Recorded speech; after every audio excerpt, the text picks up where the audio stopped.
9:01 a.m. Agenda item number 2, discussion of possible action to excuse commissioners' absences. I would entertain a motion to excuse Mike Williams and Mark Woodruff. Again, thoughts and prayers for Mark as he lost his mom and is unable to be here, but I'd entertain a motion for those to be excused absences. Second. Motion by Commissioner Miller, second by Commissioner Russell. All in favor? Aye. Any opposed? Motion carries. Agenda item number 3, annual report from Texas A&M Research Center, now known as the Texas Research Center. Is that correct? And are they keyed in? No, this is only a written report. Okay, that's the one that we received. Yes, sir. So you have those in your materials, and if you have any questions, I'm happy to get answers to those for Jerry Mangler, the executive director. He just couldn't join us today. Okay. Yes. I was told the last time I went to a meeting, and Barbara might know more, but they were readopting the Texas Real Estate Research Center name. They finally realized it was too confusing. Yes, and in the notes it talked about, I didn't realize that was their original name. Yes. But yeah, they are going back What they do. to the name. In that report, there's a lot of great numbers I think you can use in your office meetings, local associations or whatever. And as far as what they do and how they outreach and everything. So anyway, that is in your notes. Let me go back to my agenda item number 3. I'm going to try to be all techie here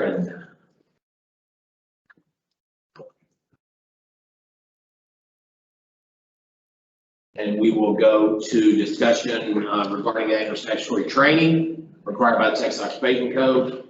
And I think everybody received that. Everybody should have signed a statement stating you have received it. Do you have everybody's back? Yes. Okay, all right. And I think General Counsel, Vanessa Burgess is going to talk about this. And you should have a handout in your, okay?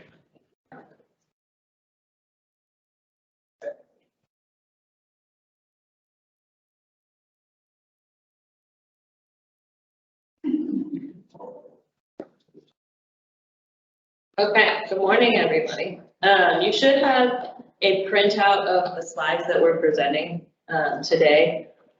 Abby and I are gonna take turns on this, and we're gonna cover just a few topics. For the November workshop is typically the annual training workshop. A big part of that is the guide, which again, you can feel free to go through. You can always ask us questions on, available on the website, like I said yesterday, or I think we sent you a PDF version of it as well. So what we're going to cover today in terms of annual training that we're pulling either from the guidebook or things that folks have requested training on, the Open Meetings Act. So I will cover that. And then we're going to do a Cliff's Notes version of Robert's Rules of Order. Abby's going to cover that. And that is, I think that's actually been requested by a few members of the commission, just sort of to go over motions, amended motions, elections, things like that come up, which in the moment are always a little bit like, oh, what do I do here? Do I amend it? Do I not amend it? Is this a new motion? So Abby's going to cover that, give some sort of a little bit of a cheat sheet. And I think the documents, the presentation that you have will also be a good reference point for future meetings. And then I will cover antitrust issues, which will be a good lead into your discussion related to commission initiatives. So we'll start the Open Meetings Act. So, and I won't do an entire thing with the Open Meetings Act, everything. I'm going to cover the stuff that I think is the most important to remember as commissioners, in particular outside of our open meetings. Because when you're in here, we're all here, we can advise, we have a quorum, etc. So the Open Meetings Act is intended to keep the governmental decision-making process public, and you all are the ones who make the decisions. So meetings where any sort of official agency business decisions are being discussed, voted on by you requires a lot of things actually. But the thing that's most important for you all is it requires a quorum to be present. So often when we talk about quorum, and a quorum with this group is, I always remember it, and I do this to myself every time somebody asks, 5 or more. That's when you have a majority, you have a quorum present, and that means that you need to comply with open meetings to the extent that you are deliberating or taking official action. Deliberating means talking about agency business. And I'll get a little bit more into the concept of deliberations in a second. But I do want to say, a quorum is not a bad thing. We often talk about beware of the quorum. Well, we want to be aware of the quorum in this room right now, right? We want to make sure we have one present at every meeting. Otherwise, you can't take official action. You can't have this open meeting and make those decisions. So quorum is a good thing, except for when it's not, which is what I'll get into. But I think that that's important to know. So, for example, we knew we were going to be absent 2 commissioners. And so then we had to think, okay, gosh, let's go to our 5 again. Okay, we're okay. We'll have 5, but we really start paying attention once we have people who can't make it, because the potential is that we couldn't have the open meeting if we did not have enough people. So you need the quorum to take to make decisions or take official actions. I will say there's a bunch of background when it comes to open meetings that you all don't have to worry about, but that Abby and I stress out about immensely in the weeks prior to this meeting or any committee meeting. So there's posting requirements for the agenda. They have to go certain places, certain timeframes. They have to say certain things. Are we having a tech issue? Audio's good.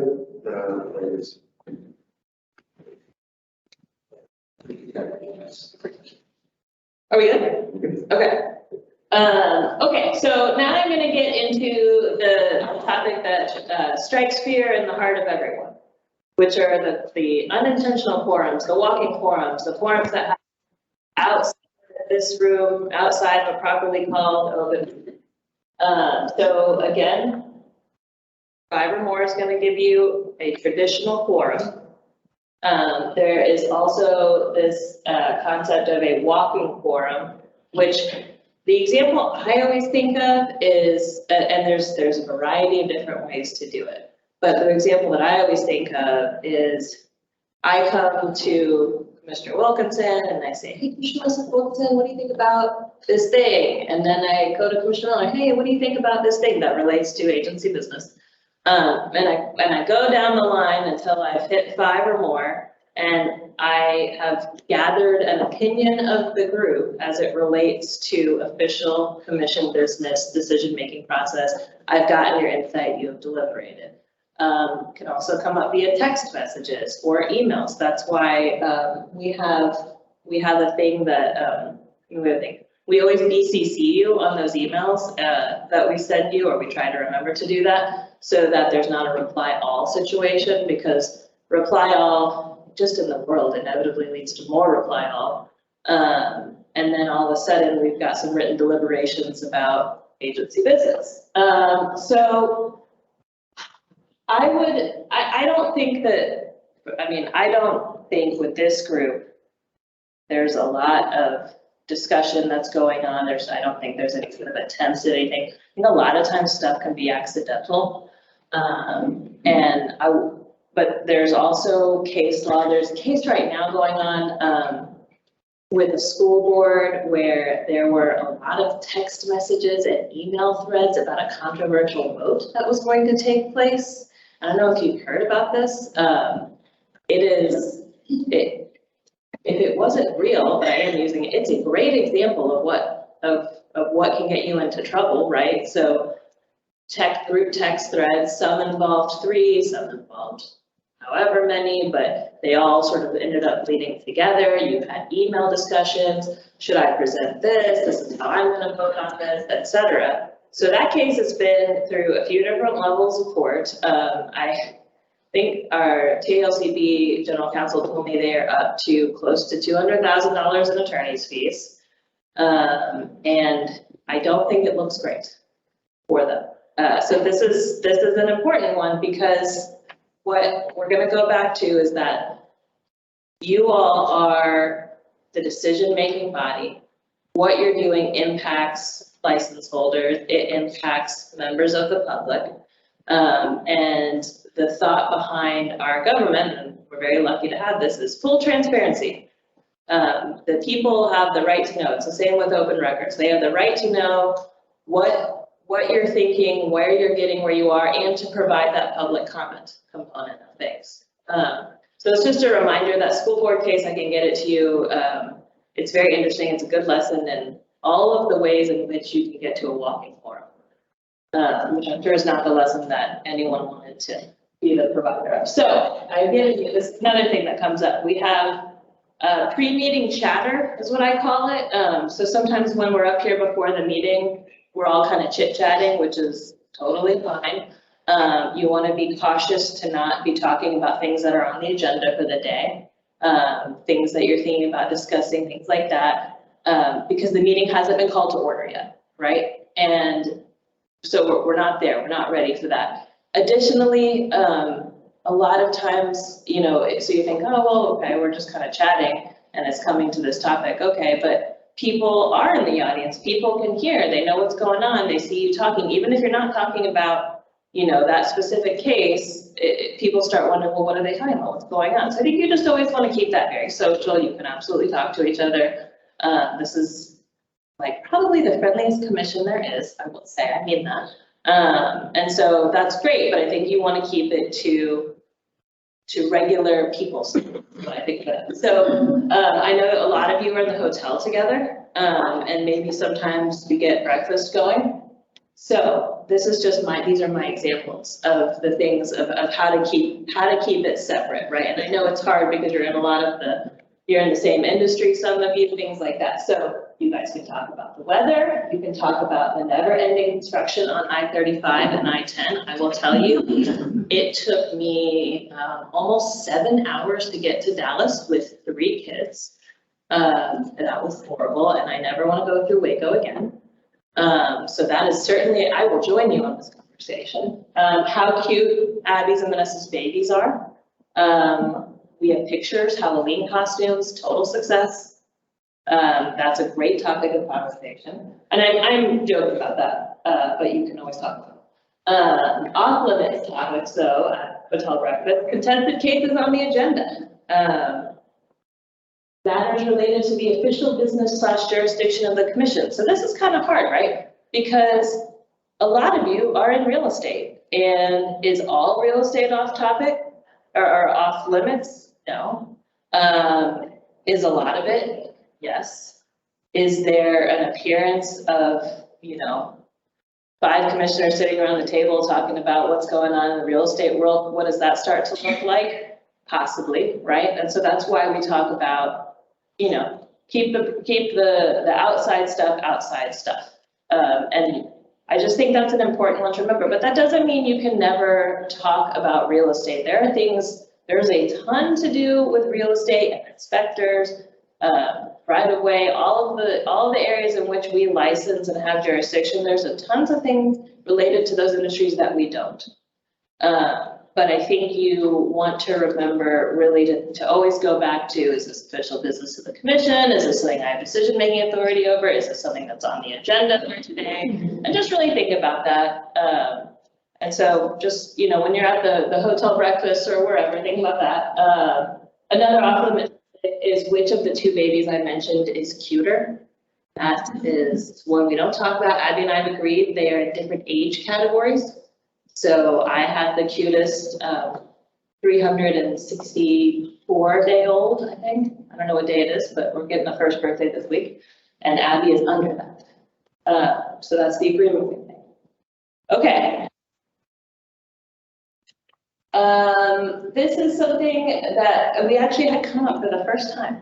And I knew nothing about it because I was up there. But attendance at committee meetings. So typically, when Chelsea sends out her message, the Friday before the week of meetings is what I call it, because we often have a lot of committee meetings in 1 week. She'll say, hey, if you're not a liaison, right, because we have official liaisons, if you're not a liaison and you want to attend a meeting, please let us know. And we always try and send that reminder if we can. If we forget, that has happened. And that is because if we get 5 or more, we've got a quorum in that meeting. And we almost had that situation with BRWG for a monthly working group, and that one's a little bit different because it's got 3 liaisons, so it's a lot quicker to get to 5. So you just need to let us know so that we can factor in who's coming. I think the committees love it if you all come. I think it's exciting, it's showing that you care, you want to know what they're talking about, all of that. We just want to make sure we avoid an open meetings issue and have a number that's acceptable to be there. Because if you're under 5, that's okay. We didn't have to post that, there didn't have to be notice, etc. Okay, next. Okay, this is an exciting one, the selection committee process, because I think I always get this question and I get it, and I always have to just be like, wait, no, it's okay. So we have those selection committees at 3 commissioners, right? So not a quorum. You all can talk. That's the purpose behind those groups, is to get a smaller group to review all of those applications for the advisory committees and chat and go through, hey, here's who we want to recommend, right? You're not making a decision, you're making a recommendation. This is what your recommendation is to be the full commission, and they're all going to vote on it. But you can go back and forth, you can have communications, we have those Teams meetings where we'll discuss things, and that's okay. So just, I think that's something to remember, that that's a place where it's okay to have an open dialogue, and you are talking about commission stuff, but it's okay. You can always include me in those conversations, and I will let you know if you have any questions. You don't have to include me, but if you have questions about that, or if you think, oh, can I chat with this person about that, please always come and ask me. You can email me, you can text me, you can call me. Those are all the ways to find me. But please always feel comfortable asking that of me, of Abby, and Chelsea too. We've lived and breathed this stuff for a long time, so we're always happy. And I will tell you, open meetings is complicated. I always go back to, there's a handbook, and I always go back and you look at the statute and you're like, wait, let me look at all the cases that happen, and there's so many cases, just to make sure we get it right. Okay, so summary, always remember the number 5, deliberations can occur in person, on the phone, in chat, and email. Never forget that your communications, your official communications, are subject to the Public Information Act, which is my second favorite. So they can find the quorums. They did in the school board case. And then walking quorums. That's it. Hopefully that did not, my goal is to make you aware but not terrified. So hopefully it's somewhere in the middle on that. And please always feel free to come and ask me. Is that it? Okay. This is exciting. We're starting a Robert's Rules of Order book club. Abby, me, and Kat, the GC for TLC. You guys can join. This is the really exciting stuff here. So Robert's Rules of Order. You'll be thankful to know I'm not going to do an in-depth discussion of every possible motion, every procedure that it includes in the book. But I did want to highlight just a few areas that you had questions for us on, and just try to address those and answer those questions that you had to the best of our ability. Full disclosure, I do not profess to be a parliamentarian. I am not an expert in this. So if you have questions beyond what we're covering today, just let me know. I'm happy to research that for you. So as I mentioned, really the 2 areas we've heard from you as to, how do we do this under Robert's Rules of Order are really amending a motion, what's the proper procedure to do that, and then elections, which are coming up in February. Why do we care about Robert's Rules of Order? Well, we have a rule actually that says that beyond contested case proceedings, which we went through yesterday, meetings are to be conducted in accordance with Robert's Rules of Order. So it's good to have that kind of underlying basic knowledge of how to do things. So in order to talk about how to amend a motion, it's important, I think, just to very quickly lay the foundation for how to make a motion. You all are experts at this, you don't need this, but just to, in the effort of making a seamless transition to how to amend, we'll just talk about this briefly. So how do you make a motion? And why do you make a motion? Well, under Robert's Rules of Order, a motion is needed to actually take action, to propose a decision. You have to make a motion, that's the way to do it. So I just came up with something very simple, but it really could be anything. So the motion is, I move that the commission approve the policy as written. Under the rules, there's got to be a second. Someone can just say second. I second it. I second the motion. Any of those will work, but there does have to be a second. And then after there's a motion and a second, the chair has to state the question. So he may say something like, we have a motion, second to approve the policy as written. Once that happens, then you can have your debate. You can have your discussion. You can ask questions. You can vet that motion. Once debate has concluded, then you've got to vote. And for most motions, a majority vote is really all that's needed. So the chair might say something like, all those in favor say aye, all those in favor say no, whatever receives the majority. That's what happens. Yeah. Typically, what we do is it's stated and we say, so moved. I realize that is not proper parliamentary procedure. I think that's okay. And that was just really an example because you've got staff who is outlining, outlining what the motion could be. And if you say, so moved, I think that's fine under the procedure. I have a question. Yeah. Why don't we have a quorum? Item? But it's budget. Do you want that, John? I look to you guys as a parliamentarian, basically. That's what I looked at it yesterday. That's the first thing I did.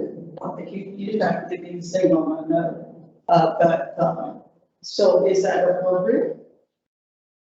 To look to us or to have a? Yeah, to look to you. Yeah, absolutely, absolutely, and that's something that I am personally trying to be better at turning that microphone on. We worked on it yesterday of like getting in there and saying, hey, hold up, which is always it's probably my nature, but it is my job to get in there and say that. So yeah, you can look to us, you can ask us, hey, if I do this motion, similar to some of the conversations we have, but if you want an alternate motion, you want to work with us on that. So we're okay to look to. We don't have an official parliamentarian. I think we are your unofficials.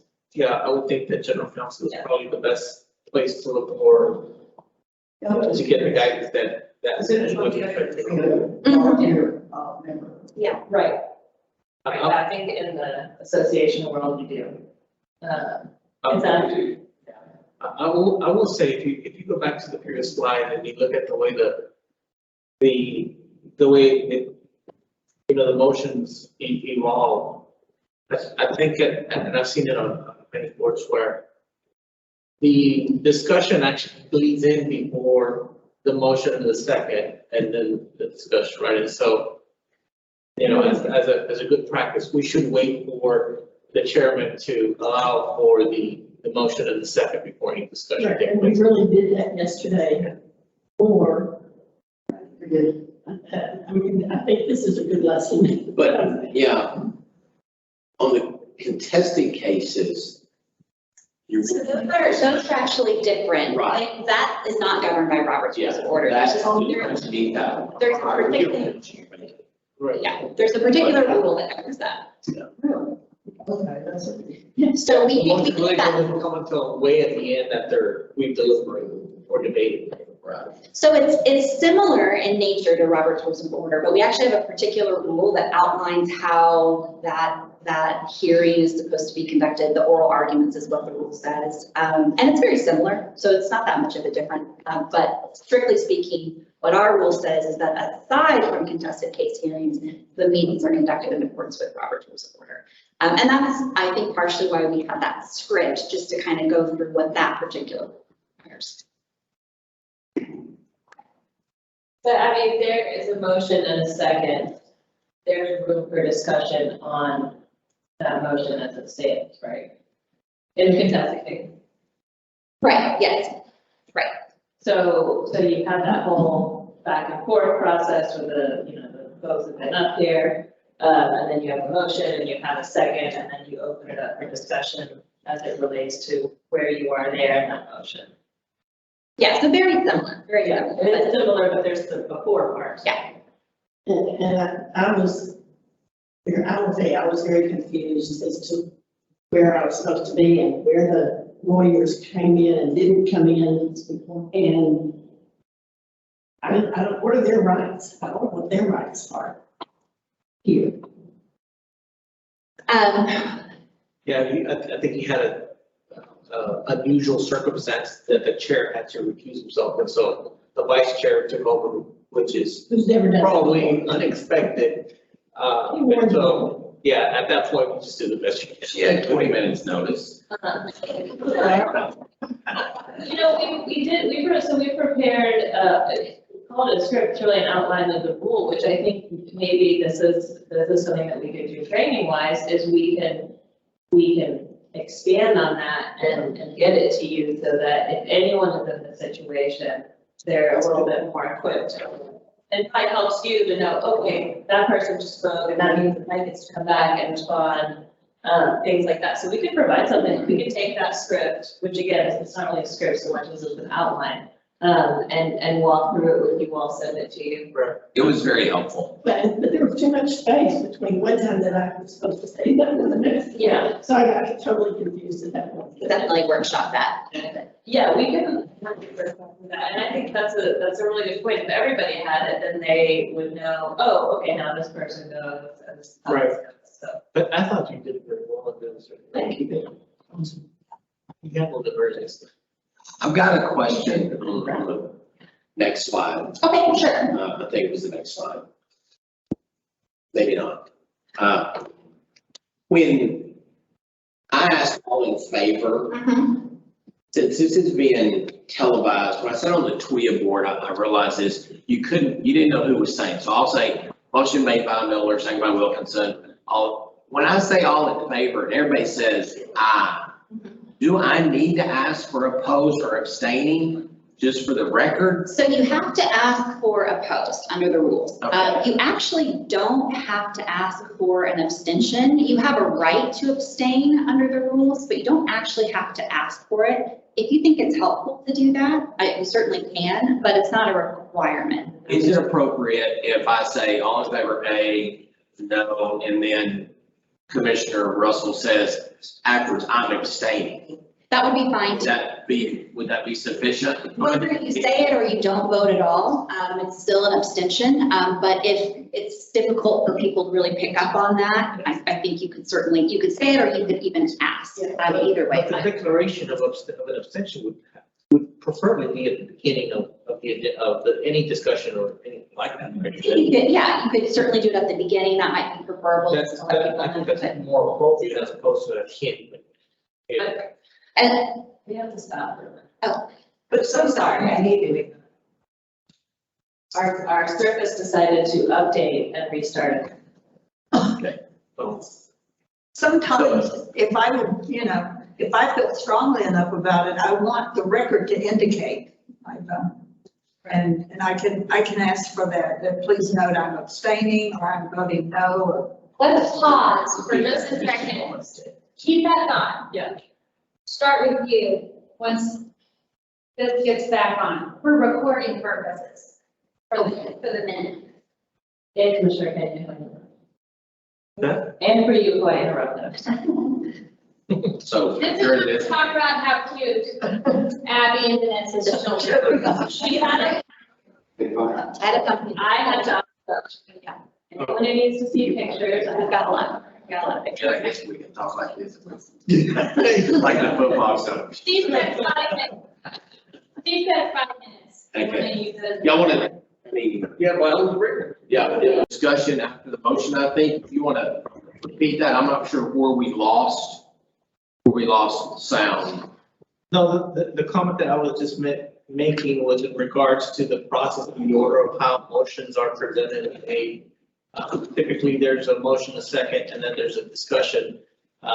I've seen, and it's been my experience, that the discussion kind of bleeds in and precedes the motion and the second. And so really that's we as commissioners and board members should really refrain and wait for the chairman's lead to ask for that original motion and the second before any debate or discussion is taking place.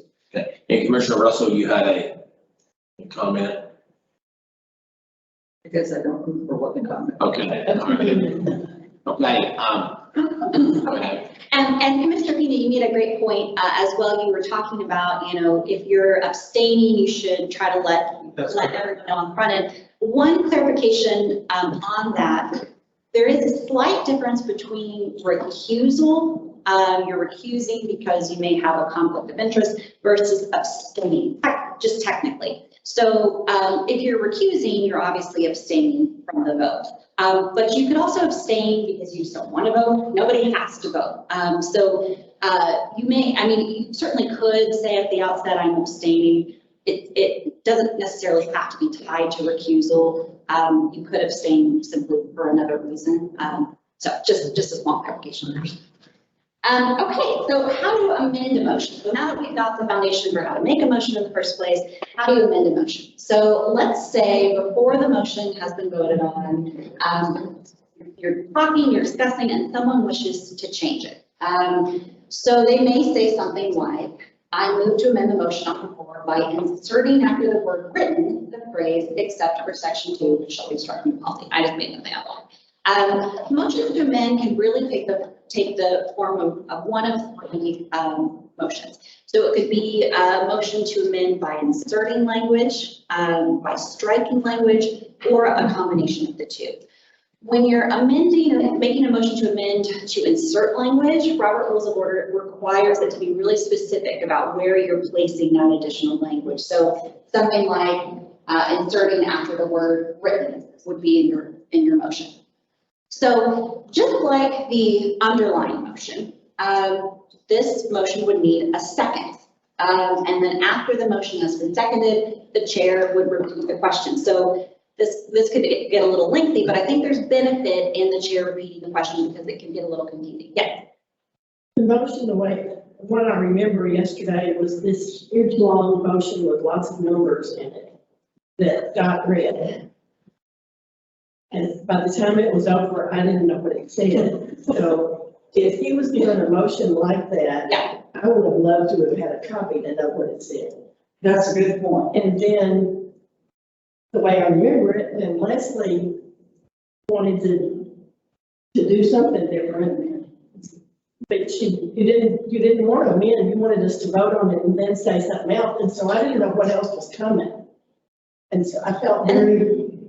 That's a great point. And something that I'll talk about in a moment is sometimes while we can go through this motion to amend process, sometimes it's easier just to vote down the original motion than try to amend. And especially given the motion that the chair made yesterday, how long it was, it would be difficult to try to amend that, I think. So sometimes it's just easier from a procedure perspective, just to go ahead and vote down that motion and then make a new motion after that. So Abby, is there anything that would have kept them from, like, Commissioner Lerner, if you said, I don't like this motion, I want a motion that says this because, and kind of give your whole argument to kind of show your card essentially, so that then everyone else would have known if they wanted to vote the original motion down in order to get in your camp.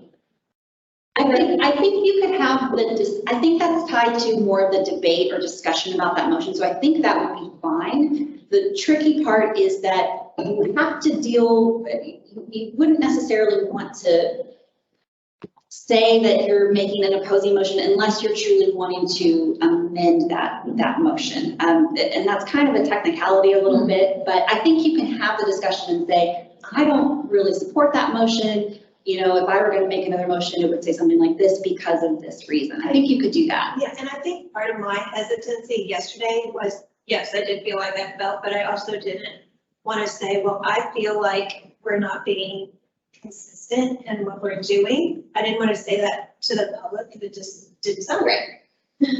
So. You can now.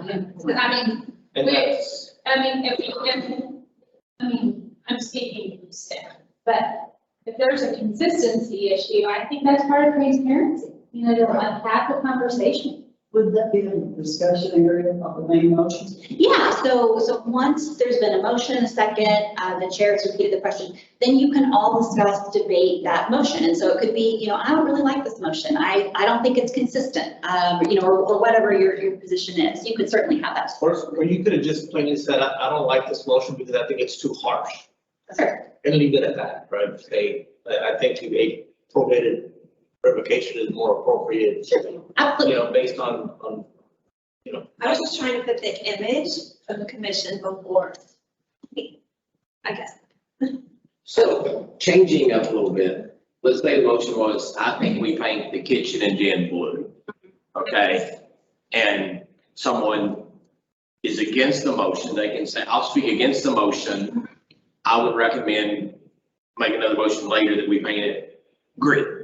I mean, they can talk about what their motion is during the discussion of speaking against the motion on the floor. Absolutely. That way you don't have to vote for an amended, you can just vote it down and go to the next one. Absolutely. And sometimes, again, that's the easier situation than trying to say, okay, well, I'm going to strike I like the kitchen blue and I'm going to insert, you know, this language instead. I mean, sometimes that can just be a little cumbersome. So if it's easier to just vote it down and you can have that conversation, you know, I don't like this motion, and then vote it down, that might be preferable.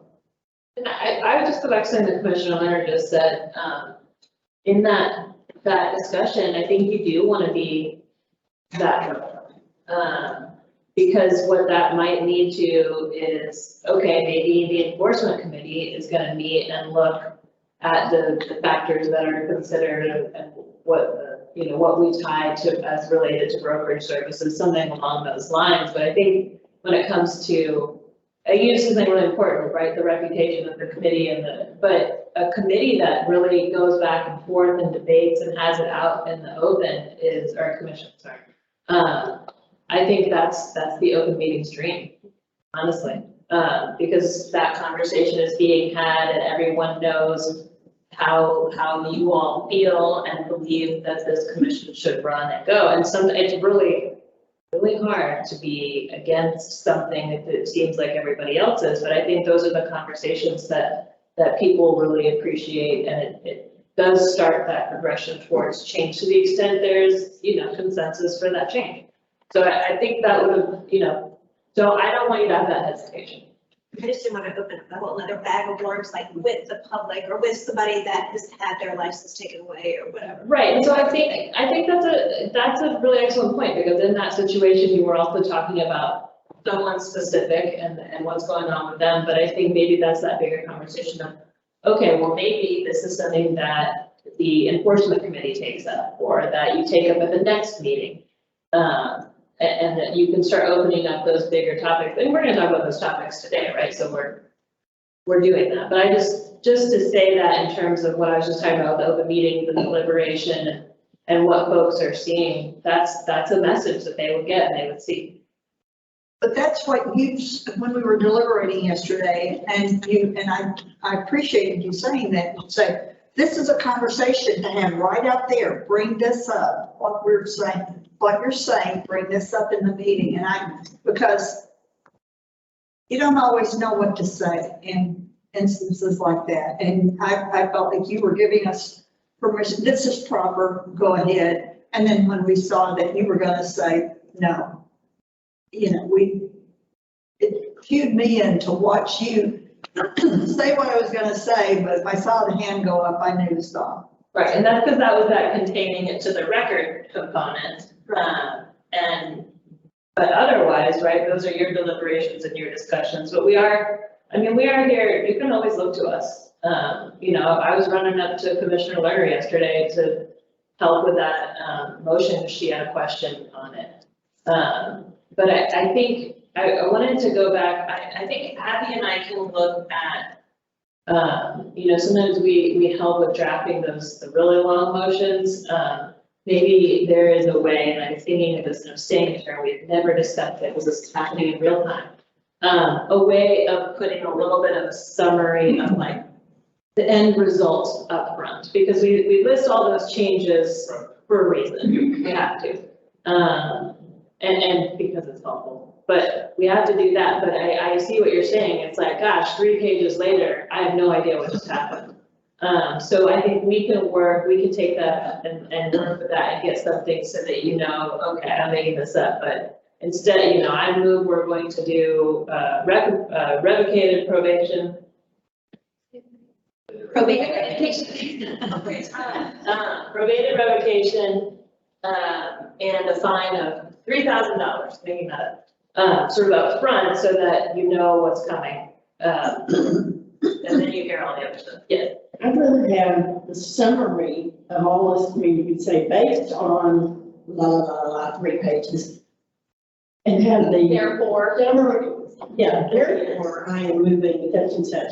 And I learned it because you leave your phone number at the last of whatever your message was so that they can get it down. I think, That thing, yeah. I think if you have it at the beginning, at the end, then we know where, Be perfect. what he's talking about when he starts reading, I move to strike this and remove, replace this, what have you. But from a contested standpoint, right, we're going to have a limited amount of possible outcomes, right? And I think we did great to, hey, if we go, probate revocation, this is what we need to change. If we go revocation, this is what we need to change. I think all of us would like probably to have those 3 options sitting in front of us as we're deliberating out here, and then say, when in case of Ms. Lerner wanted to jump in and say, well, I don't agree with that. I want to go with this instead, right? And so at that point, she can say, well, I think maybe the penalty is too harsh, and I want a probated revocation because this is how I feel, and then go with that.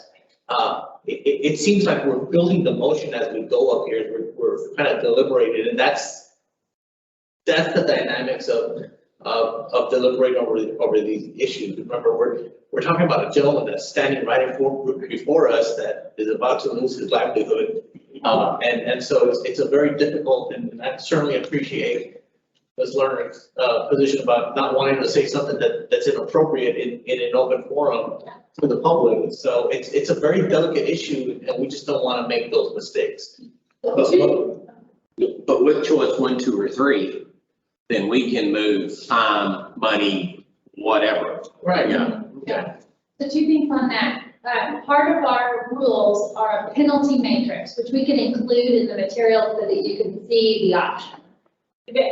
On a penalty matrix, there's probably more options than what is realistic in a specific case. But we can talk through both of those things. But I also wanted to speak to kind of the appropriateness of what you say in a public setting. There's this limitation on what's in the record, just what questions you ask. But beyond that, so much of open meetings is about having that deliberation in a public setting for a lot of different reasons. But I think the public really look for authenticity or the lack of. And you can see that lack of, from a mile away, where it's pomp and circumstance and all the real conversation is on behind closed doors.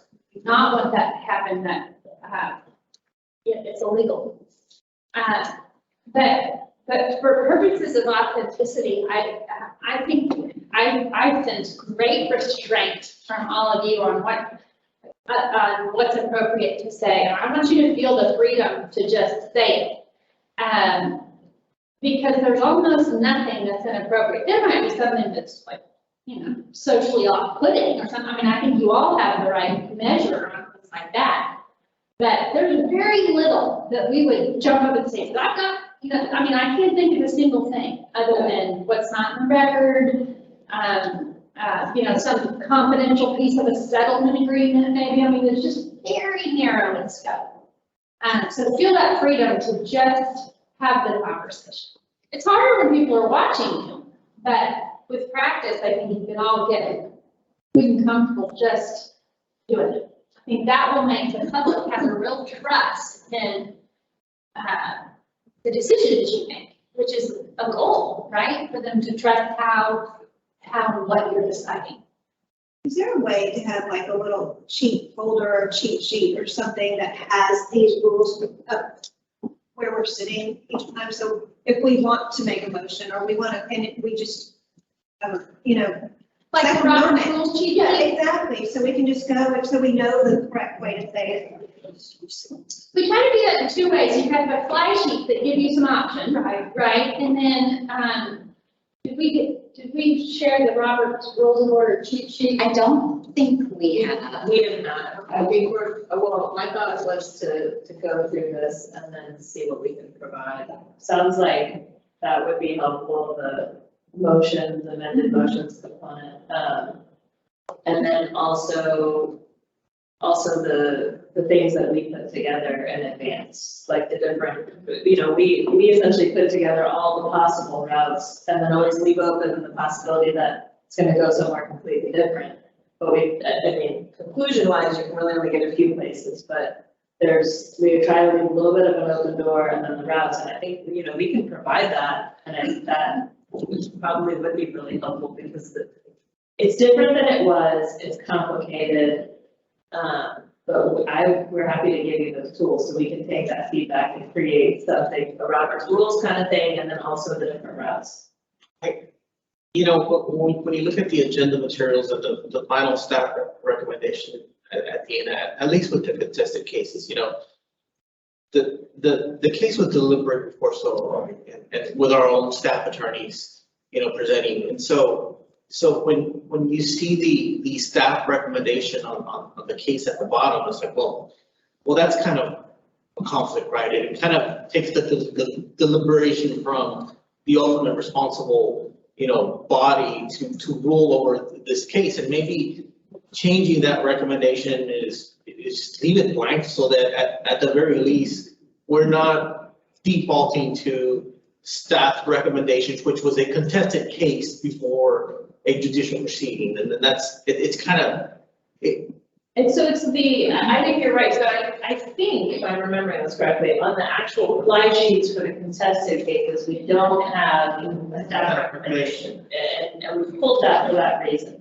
But I think what we can speak to is an enforcement recommendation, because I think Mike can speak to what enforcement was seeking, right, as part of the party, but we as staff don't have a recommendation. We would tell you the options, Yeah. the boundaries. The staff recommendation is really where they file their exceptions or whatever. That's not necessarily their recommendation as their exceptions or their findings. Right, it's what they're seeking, and I think, I think I understand this, normally when there's a staff recommendation on all of the other stuff, like staff recommends we adopt this rule, it's never that. That is truly a staff recommendation, and the thought is to make it, I think, some ease in terms of voting to approve the staff recommendation, but I think in contested cases, you're exactly right. We don't have a recommendation.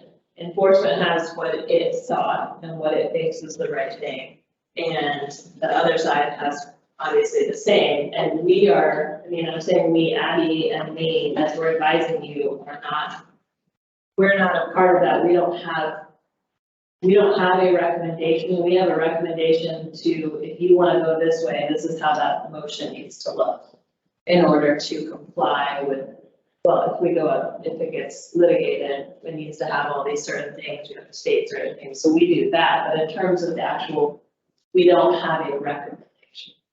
And I'm not sure, I'll have to go back and look if we can make that more clear, we will. Maybe if we had like a one pager, instead of after all the 50 pages we read, just do a summary of going enforcement, or whatever, and then sew up or whatever. And so then we have it, and then it's up to us. Like a briefing? Yeah. Yeah. Good. You want me to do that? I think we could. Yeah, I think he explains it from the point of it's enforcement's recommendation as opposed to that.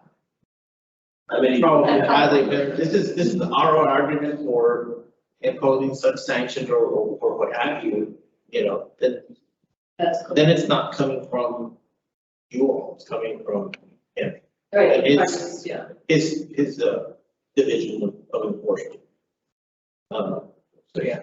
Yeah, that makes sense. And that way it keeps, because I always think, you know, Abby and I are here to advise you on how to do what you want to do, the right way to get legal questions, et cetera, but we're not in the SOA hearing at all. We read the same PFDs that you do, et cetera. So yeah, I think we can take that. Something to show like the opposing views, or whatever. Yeah, like a little bit of a case brief. Yeah.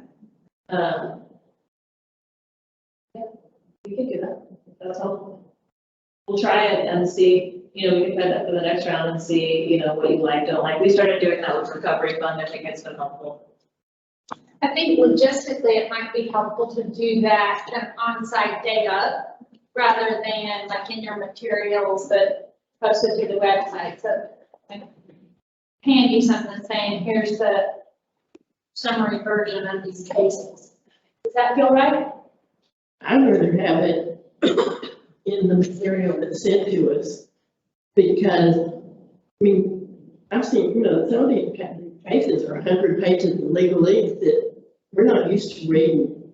Okay. And yes, we can read it, and yes, we can try to figure out what it says, but I always have to flip back through to say, okay, now who did what? Mike had reviewers. I just don't, I can always have my opinion in there, but I mean, maybe legal opinion, I'm not sure. The other side, they don't get their say to put their summary in that, in the materials. You can absorb my argument a lot longer than theirs. That's, I'm just looking at it from a fairness perspective.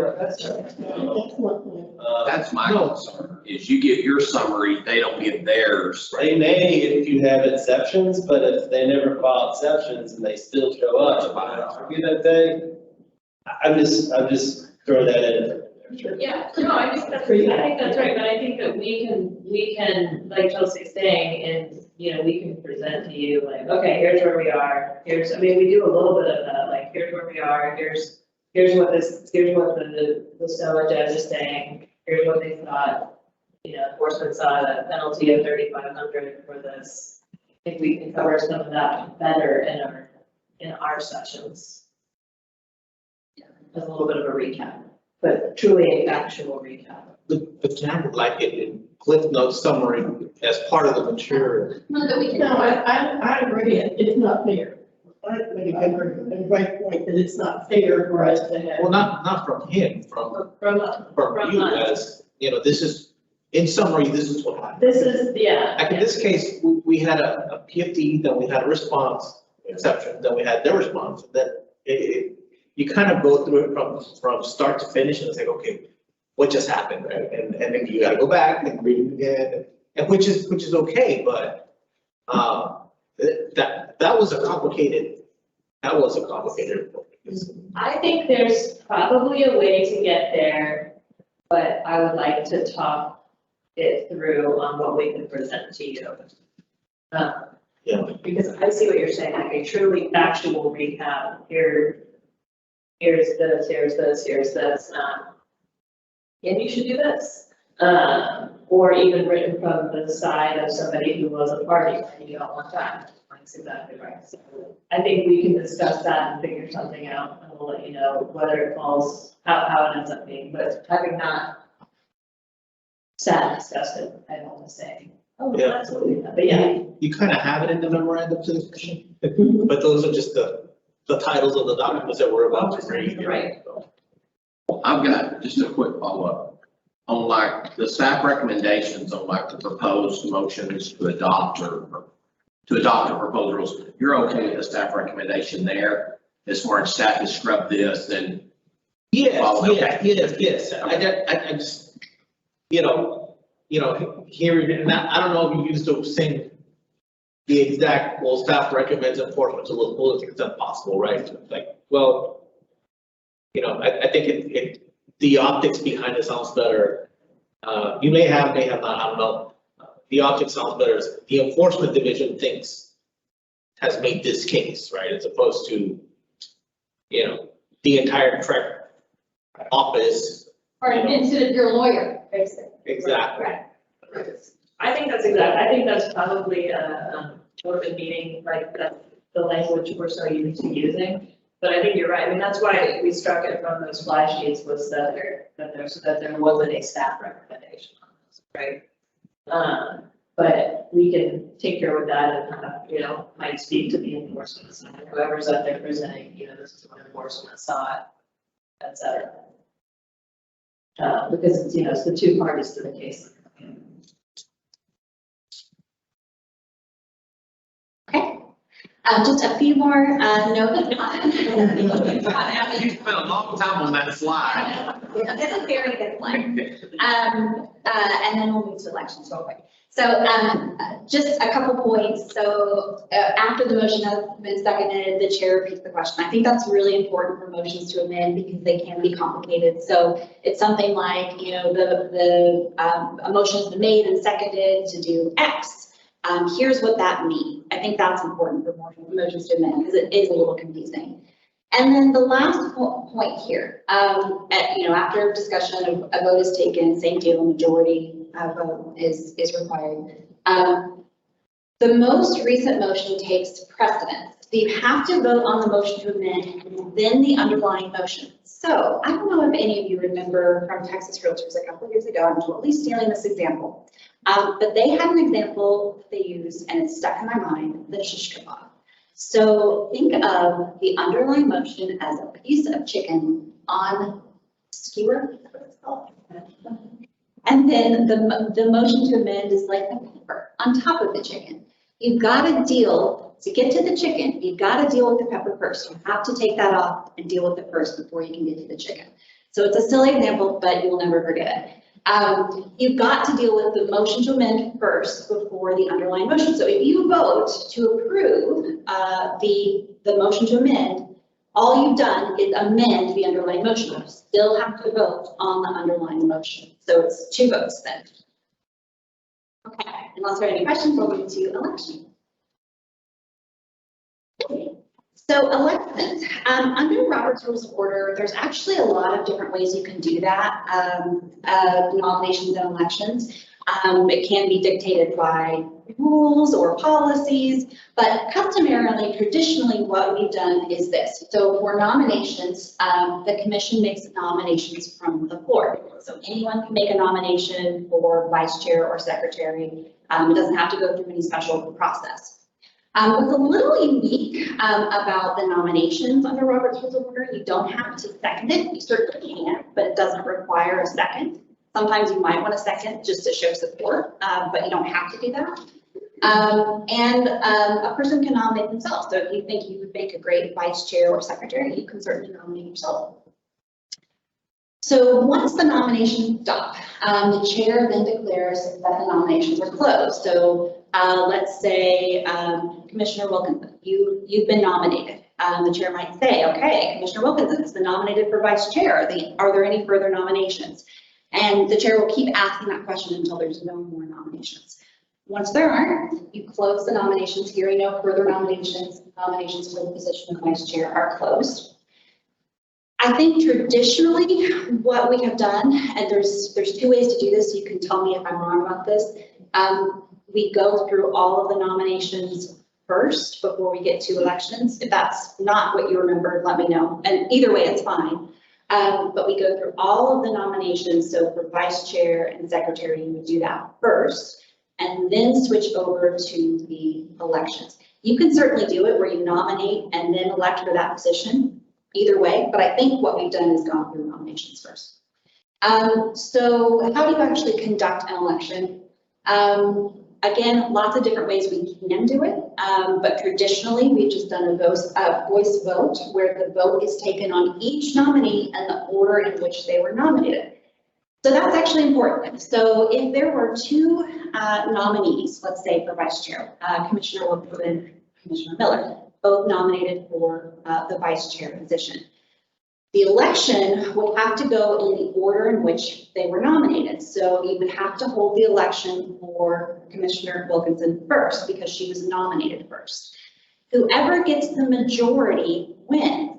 So if Commissioner Wilkinson got the majority vote, you would not continue to hold an election for Commissioner Miller. It would just stop. Commissioner Wilkinson would be named as vice chair, would be elected to that position. If you didn't get the majority vote, then you'd go on down the line until someone got a majority vote. If there's only one nominee, do you need to hold an election? Actually, no. The rules permit that you can essentially say that this person is elected by unanimous consent. So that's a possibility if there's just one nominee. But if there's multiple nominees, then you would go through that election process and in that order in which they were nominated. So I think that's all I have for you, unless there are other questions. Okay, I'm going to switch it back over to Vanessa with antitrust issue.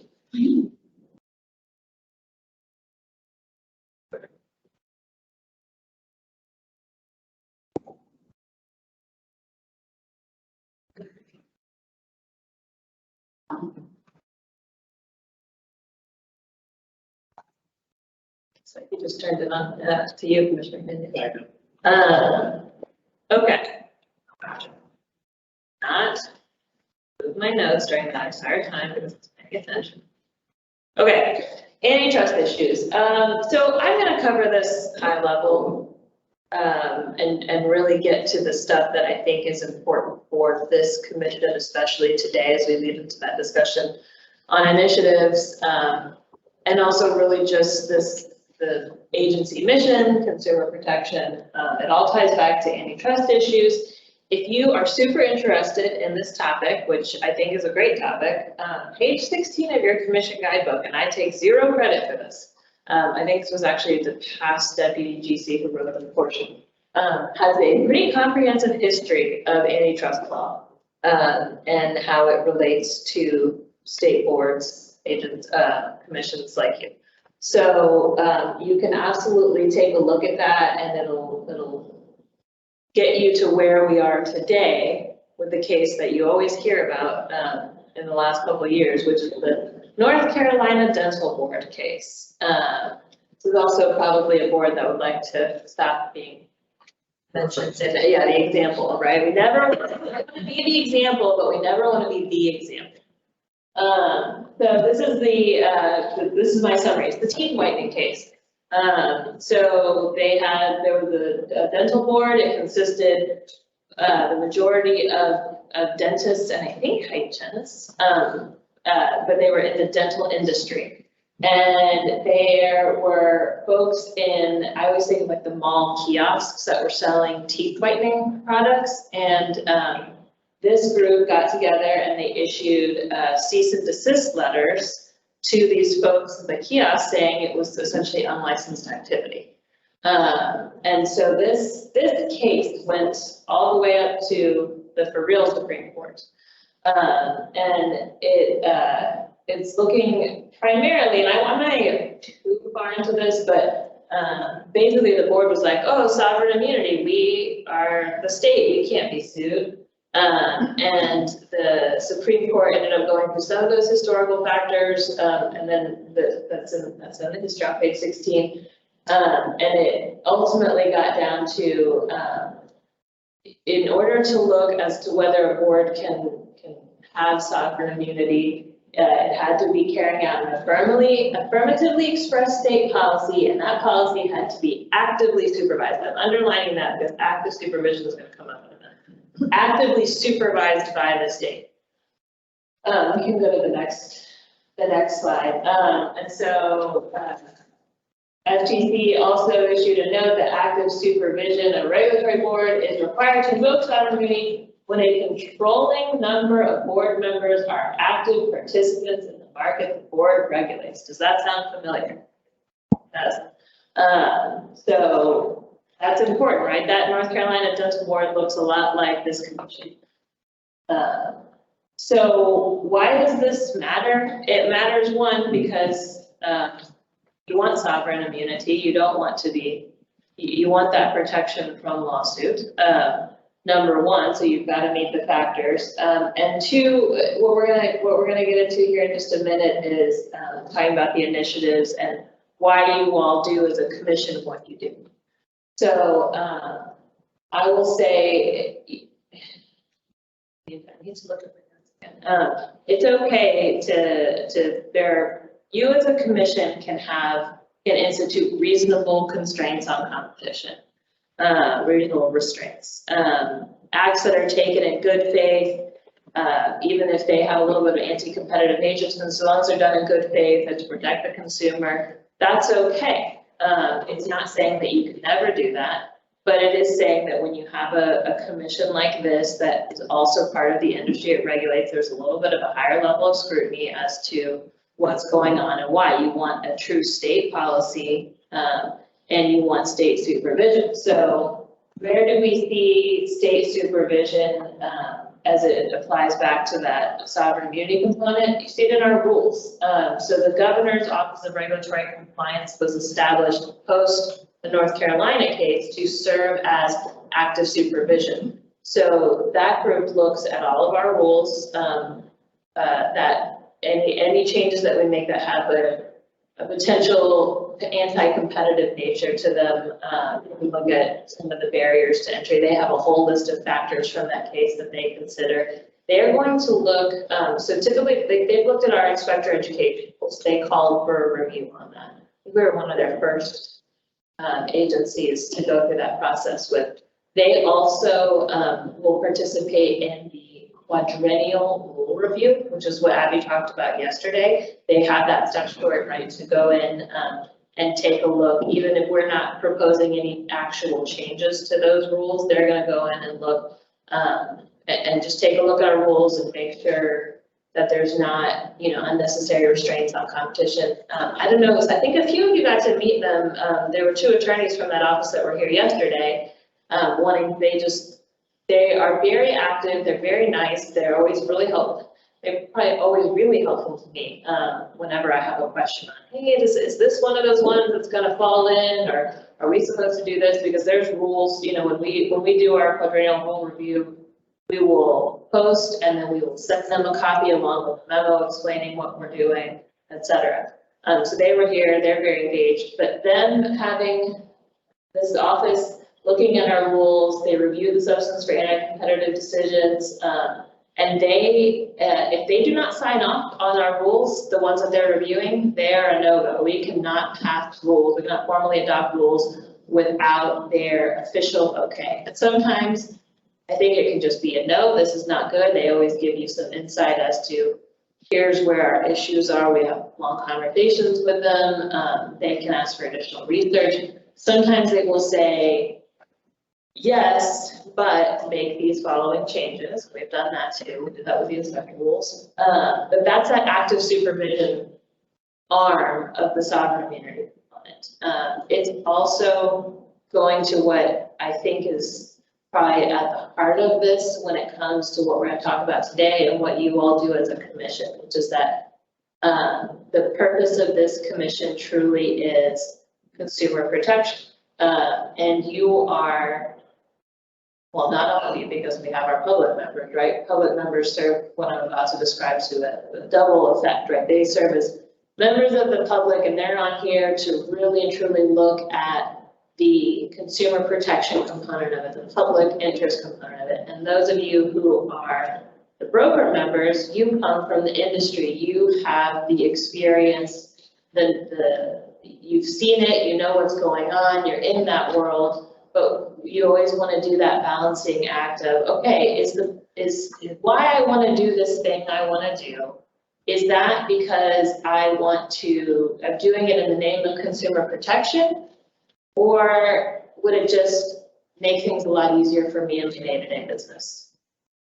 Right? And so you really want to be on the first prong of that. I think sometimes the actions you take in the interest of consumer protection have the side effect of probably helping your day-to-day business activities, but that's not the consideration, right? The consideration is the folks that are out there buying, selling houses, those that are hiring, and I mean, that's the same process for those that are hiring inspectors, they're going through that inspection process. Now we're starting to do some education with easement right of way. That's always a real big topic in terms of consumer protection.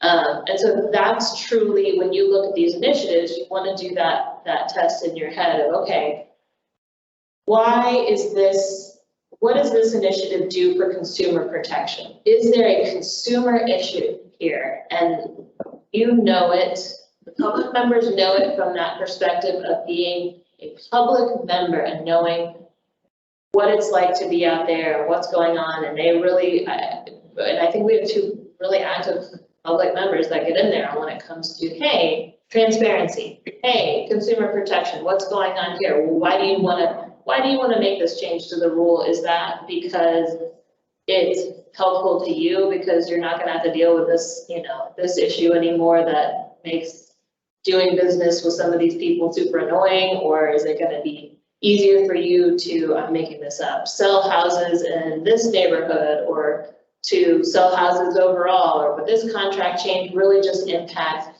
me and the area that I live in because I don't want to have to disclose the stuff anymore. It takes 3 weeks to get all that information gathered, et cetera. So I just, there's case law out there. I gave like a really high level summary, but what I really want you to remember is you are in this position and of being on this commission and doing that consumer protection component, but you're also in the industry, some of you that you license and you regulate and you look at, and to do that balance, to just remember that consumer protection component. And you bring with you so much experience and so much of what you've seen going out there and you still see going out there. And I think we all know what's going on out there right now is wild, right? And how do you balance what's wild with when it's not wild? You've seen the ups and downs, and that, I think that is invaluable. And when you couple that with looking at it from the consumer protection standpoint, things you've seen go wrong for people in today's market, yesterday's market, et cetera, that allows you to wear a really different and unique hat and provide that public service that you signed up for. So if you have questions on this, I'm always happy to talk about this, and I'm always happy to talk about how we can make things more transparent. I'm always happy to discuss the consumer protection component, et cetera. I think this will really come up in your initiatives discussion, and the whys of what you want to do as this commission moves forward. Just real quick, I know on the North Carolina board, 6 out of the 8 had to be practitioners, which is 75%. We're, 2/3.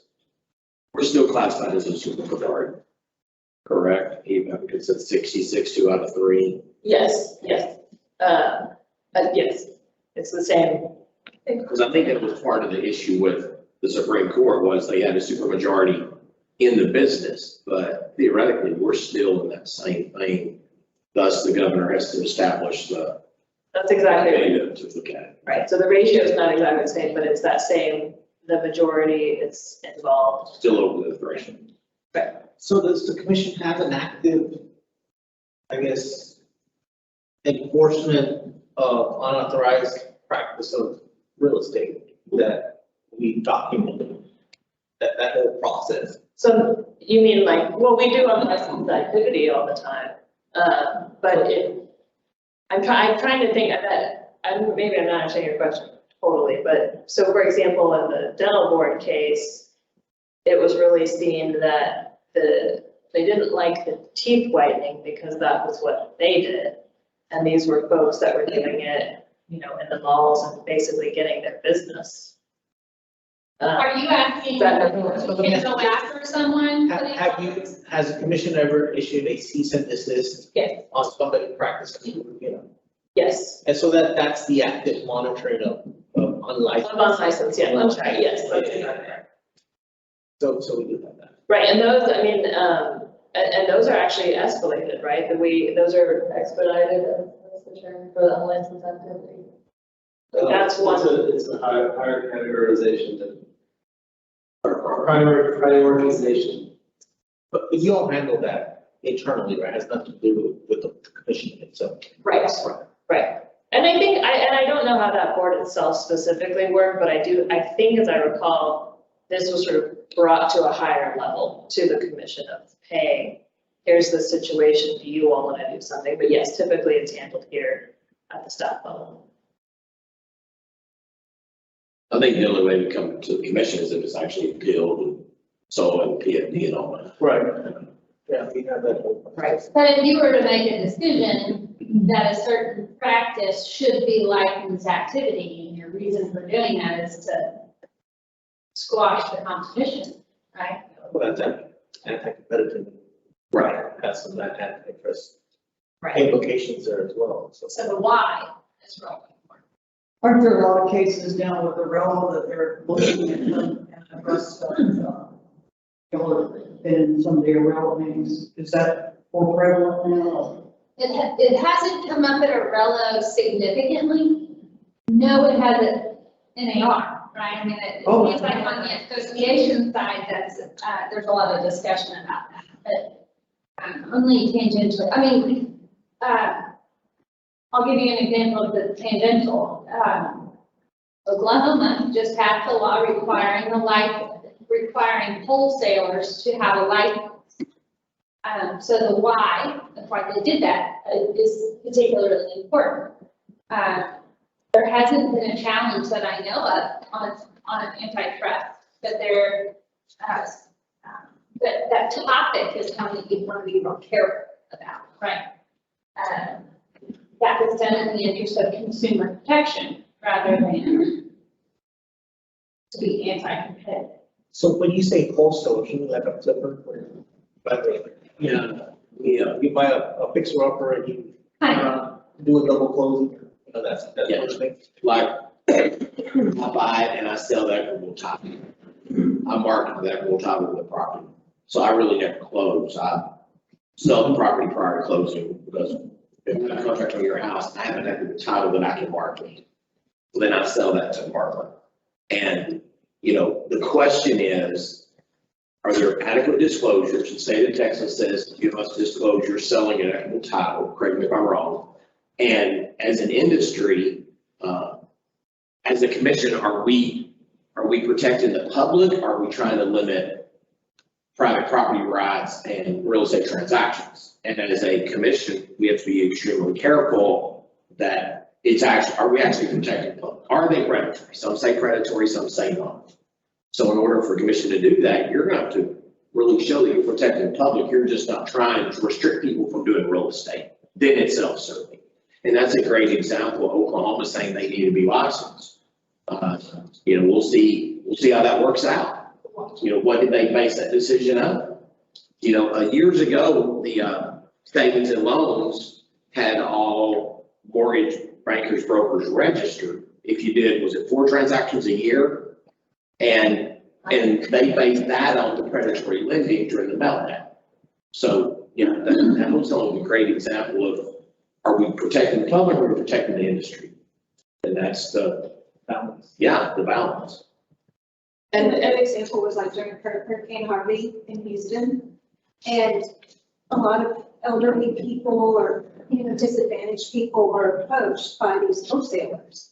And their house could have been listed or not listed, and they would come to them with a contract with a ton of holes in it and just take advantage of them, and they had no clue what was going on. But the contract would read that it was sold to this company and or signed. So while it was under contract, they would flip that contract to another buyer that they would found, like another investor or whatever. With the long And they would make, escrow period, like. correct, they would make money on the flip. They would take that money and then somebody else would buy the house in their name. Yeah, I can see in a RV type. Yeah, and a lot of people were preyed on. I would always call it phishing. They would just, I would literally get so many contracts that were just computer generated. A lot of times just looking for a property to see if they can get it at a certain price. So that's where we have to be extremely careful. Very interesting. Right, and so that's the discussion today, and at any time that you're thinking, gosh, this is something that's really important to me in serving on this commission, is having that discussion of, okay, so where is the consumer protection component of this? Because you all know it. And so that's just something to keep in mind for today as you talk about your initiatives, and keep in mind always, Commissioner Wilkinson, I think you brought it up yesterday during that case of, we're here, we're wearing this hat, consumer protection. And so I think truly that's at the heart of all the antitrust stuff. That said, for a much more detailed explanation of sort of the factors that get weighed, what goes in and out, it is in your guidebook. I'm always happy to talk about it, but I don't want to talk very much more for the rest of this unless you need me, because we're about to go into the stuff that, you probably really came for, the initiatives and the role of travel, right? So. Yeah, so Renata is gonna talk about travel. We have a new travel policy, that is really taking into account what we need to do to make good use of our resources, but also to acknowledge that there are some state requirements that we don't have to follow because we are a CSI, and kind of reaching that middle ground of having flexibility where we have room for flexibility, but making sure you know what the boundaries are for travel. So Renata, go for it. Hey, good morning, everyone. I'm not going to be before you long. It's just going to be a high-level overview. I've emailed you documents already that's going to have a copy of the travel guidelines, a copy of the TREC list, as well as a copy of the travel report that Maria generously completes for you before you guys leave. So the objective of this training is to learn the rules and regulations for state travel for purposes of requesting reservations and seeking reimbursement, and learn where to find the resources needed to ensure compliance of travel and identify the agency contact. Next slide. So where do the rules come from? Well, as Executive Director Chelsea Buckholz mentioned, we have our agency internal travel policy, Travel Regulations Act, Chapter 660, the State Travel Management Program, the Comptroller Travel website, the General Appropriations Act, and 34 TAC 5.22. Next slide. So our resources, we have 3 main resources. And that's going to be our travel guidelines, our trip checklist, and our travel report. And I'm going to go over those briefly. So our first are the travel guidelines. So that was, so when you get your documents or get the email when you're back home, you'll see that you have this document. It says agency travel guidelines effective November 1st, 2021. So they've been recently updated. So language has been updated, contact has been updated. But it's mainly going to go over things such as your airfare, your car rental, your taxi, your meals and your lodging, other expenses like parking, tolls, taxes, your compensatory per diem, and processing procedures for your receipts that are required, travel reports, and direct deposit. So I'm just going to kind of walk through the steps. So Amber will generally contact you guys 4 to 6 weeks before the next meeting to offer to assist to make any type of travel arrangement. So please send your requests and preferences to her as soon as possible, because as we all know, availability will decrease and rates will increase the closer we get to the meeting. So after receiving your information, she'll book your flights through National Travel System if you're flying in, and your hotel through Hotel Engine, and generally she books at the Hampton Inn unless it's not available. So Hotel Engine, what is that? Hotel Engine is the contracted platform that state agencies are required to use to book lodging for official business. It's essentially set up like Expedia or Travelocity, and as a means of convenience for our authorized travelers, we have an option for direct billing. And direct billing is when agency is billed for the hotel stay and not the individual travelers. And there are certain requirements to meet in order to make sure that your trip qualifies for direct billing, such as you can't have any personal days built into your itinerary, and we can't have any hotels that are outside the GSA max lodging rates. And I believe for the month of November, that was about $140 for the GSA rate. So, and if you were to choose to stay at a hotel over that GSA rate, just understand that you all will be responsible for the difference. So if your travel itinerary and your preferences qualify for direct billing to the agency, Amber will book it as such. If your travel does not qualify, will be booked as usual using your credit card information that we have on file that you provided her for your travel rates.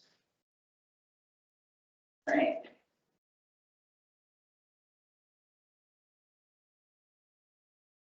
Per diem rate, I wanted to touch on that. Can you go back one? Sorry. On the per diem rates down here under meals and lodging, we made a significant change. It used to be so confusing. We used to require meal receipts, turned in receipts on business. So we say, you know what, we have flexibility here.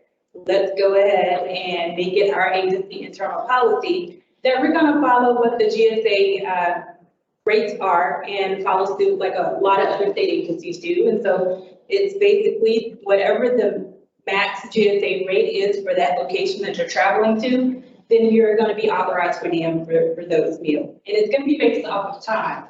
So for instance, and I have the time schedule broken down in the guidelines, but for breakfast, if you depart your home record or your location before 7, or if you return after 7, then you're going to be eligible for breakfast. Lunch, if you depart before 11 a.m. or you return after 1 p.m., you'll get lunch for that particular day. And dinner, if you depart before 5 or return after 7 p.m., you'll be eligible for dinner. So that's how we break down how much is in the breakfast category, the lunch and the dinner for each particular day. And for Austin, that's going to be about 56 or 59 bucks, I believe, for breakfast, lunch, and dinner once you break it all down. Generally, like 14 bucks for breakfast, 16 for lunch, and about 29 for dinner. And of course, that's just going to be reimbursed. No meal receipts are required. You don't have to turn anything in to me. We will not be able to reimburse any, of course, alcohol or tips, gratuity, or anything like that. But I thought that was a win for us as opposed to, chasing down receipts and everything. Just here, we assume that you ate, so we're gonna give you the per diem amounts. Other expenses on here as well, like your parking, tolls, taxes. So if you park at the museum and it's $10 a day, we would need the receipt for that parking to be able to reimburse you. Same thing for your travel. So like if you took a Lyft or Uber or something like that, a taxi, you need those receipts. And as stated here, your per diem payment will be processed through HR. And so that's pretty self-explanatory there. And with the process and procedures, we mentioned receipts. So with the receipts, we need the lodging receipts. We're going to need any transportation receipts. So if you took a flight, we'll generally already have those in advance. Your taxi, Uber's, Lyft, and any additional incidentals. And then, of course, your travel report. Maria completes those for you guys in advance. She's been awesome. I just want to, publicly recognize Maria for all that she does and all of her help with trying to get all this organized. If you ever have any questions about reimbursement, Maria is one to contact and she can help you out with that. And then after we do the travel report, we send you your travel voucher via DocuSign. We get that back, and then your travel is direct deposit. Okay.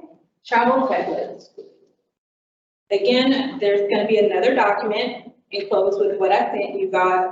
It's going to give you just a checklist just to make sure that you have these things. So every travel report needs to include your lodging receipts, car rental receipt, gas for your rental car, personal mileage, so your Google Maps, point to point, so that we can calculate the appropriate mileage reimbursement, taxi, Uber receipts, parking receipts, and toll bills.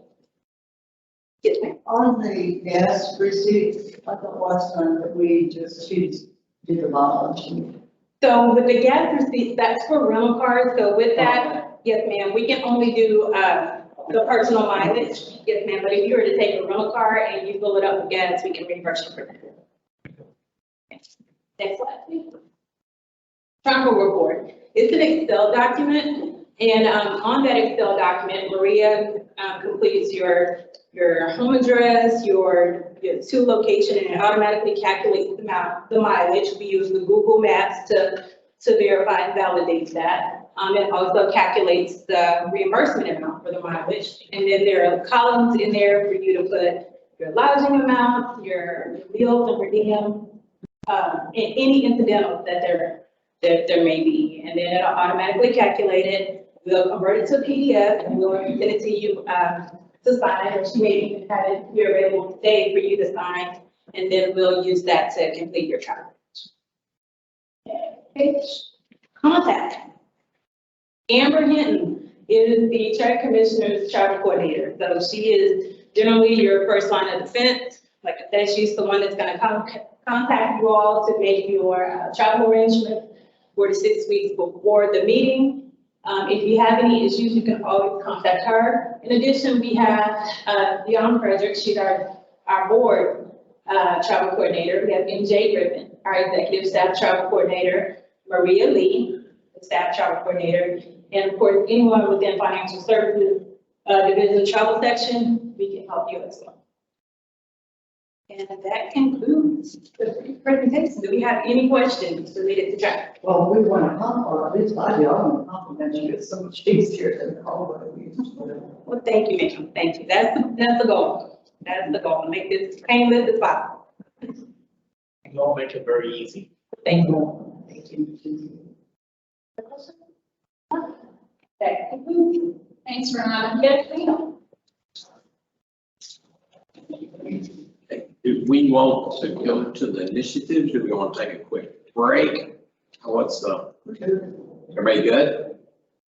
Okay, let's go to I think the next one I have is the initiatives. Yes, this is really the last topic, and I have a lot of paper, and so instead of standing up, I can see all of your eyes on this, stay put, if that's okay. Y'all okay with that?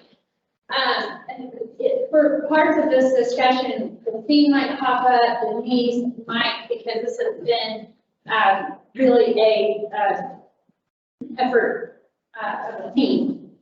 But this is what we're going to be working off of. This is a document that was sent to you in a supplemental, and it says Commission Workshop Tasks at the front. So it's a 10-page document that includes the results to the survey that several of you provided feedback in. So this look familiar to you? Yes. Okay. Yeah. A few things just on the front end, and that is, we're really looking for feedback for you, from each of you on this. I want to hear from each of you on your opinion. The goal of this time is to really reach consensus on how staff should spend our time, or what initiatives should be the focus of 2022. At the end of 2022, we will be staring another legislative session in the face. So really, this next calendar year is, to some extent, planning for the legislative session. That feels odd because we just finished all of the special sessions, right? But I wanted you to keep that in mind. My hope of this discussion, it will inform what we do in the legislative session, what we ask for, that type of thing. It's also important to me to just acknowledge that you, 7 here and 2 absent, are the policy makers. We as staff implement your policy decisions. I'm very sensitive to any feeling that you might have that staff is pushing a certain initiative. I do want to provide you feedback on what would be meaningful. I want you to hear from staff on what they think could help improve things. If you have an idea, I want to know why you want to do that so that we can help fulfill the why, right? So if ever you sense that we're crossing that line between an implementer, me, staff, and policymaker, you, please speak up, because I want to get that right, especially in light of sunset. I think it's important that that the 9 of you lead, and we want to just help you do that. So with that in mind, a little history, in August, you provided feedback and your ideas on what was important to you, how you wanted us to focus, and what initiatives you wanted us to hone in on. And the first page of your materials, which is this Commission Workshop Tasks, is the beginning of a list that we will kind of. Can we get that on the screen? Oh, I bet so. Just a second. Yep. Yeah, I'd love to see that second. What's this? And it's something. Okay, I'll ask. Yeah, that would be great. It's the last one. That's good. Yeah. It was an attachment to these. Yeah. Okay, we now have this commission workshop path on the screen. And I'll tell you that when we received your feedback in August on all the initiatives and wishes and dreams that you had, that we asked for, I think the way I framed it is, when you got on this commission, you said, I really want to do this thing, or you have a few passions, so we wanted to pull that out of you. We had a long list of all sorts of wishes of yours, and what we tried to do in this document is break that down into things that we could just start doing, just directives to staff, and then also things that needed further development and discussion, what we're calling the initiatives. We had 11 of them that can be pared down a little bit. And for the initiatives piece, we will likely need to pare that further down to a handful of things that the commission focuses on this year. That doesn't mean that the others go away. It might mean that the timing is wrong for a certain thing, that it's just once one of the other initiatives is complete, we move on to the next, that kind of thing. So let's start with the commission workshop tasks. I want, Chair Kessler just made the point that this is a bit of a living document. And also some of these items are very hard to measure. You'll notice the second one, improved titles, headlines, and subject lines. Well, we can constantly be doing that, right? What does it mean to just improve those? They need to be accurate and precise. We have changed many of our headlines and naming conventions. Christine has worked with Gov Delivery on making those more targeted, I would say. But I think that can be an ongoing initiative, and that's one that's kind of hard to quantify. There's many items on this list that fall in that category.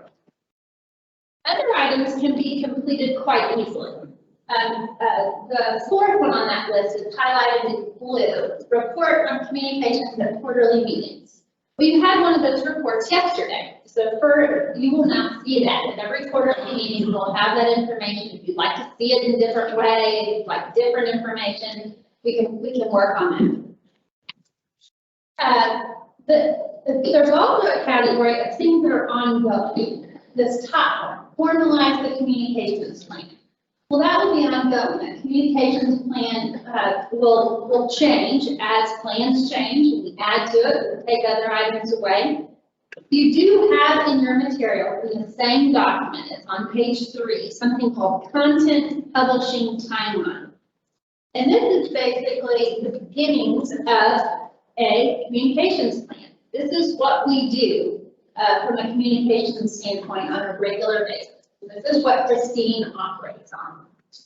Now, I mentioned yesterday, and y'all know that Christine is leaving at the end of November, so we are going to miss her terribly. I have a job posting on our website and have received a good selection of candidates. I have a post-commission meeting to-do list, and reviewing those applicants is at the top of the list.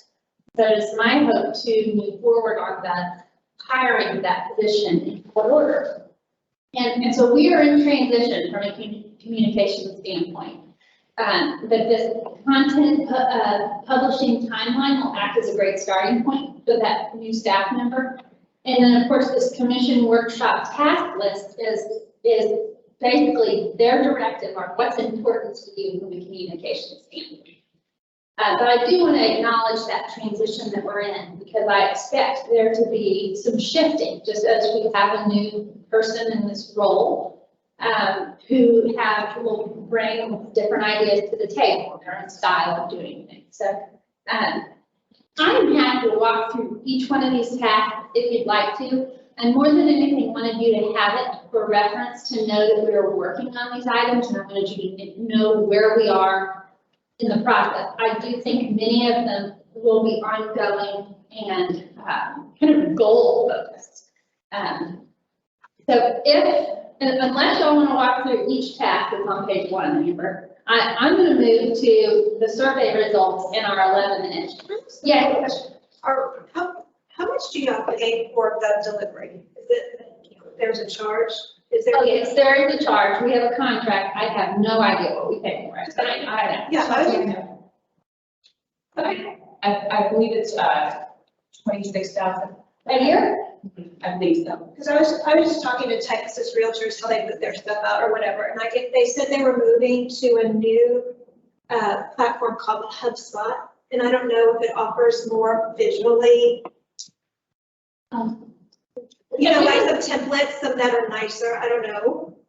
Do you have something, Christine, you're saying? I just wanted to mention the gut delivery is such a great tool for an agency like the commission. We're such a unique entity compared to the Association of Realtors or a private entity. Because our list, we want to maximize how many people can possibly be on our messaging. A lot of those services that are geared towards like private entities and marketing tend to limit how many people can be on your messaging lists, or they charge you by the amount of people on your messaging list because they're geared at like marketing. So keeping that in mind, when we initially looked at platforms, we did look at a bunch of different types of platforms, things that had really fancy, templates and things like that.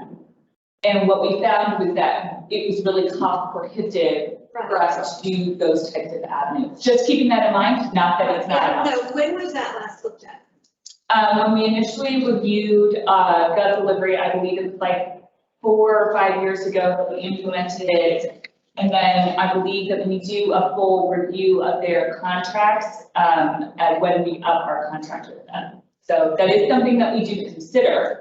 And there may be new tools out there. Just something to think about. Maybe we look at to see if somebody has more tools to offer. That could be more engaging. Because when I talk to Texas Realtors, they say I'm always testing the subject lines to see where they're getting more opens and that kind of thing. They said that they send out like 30 to 40 emails a month.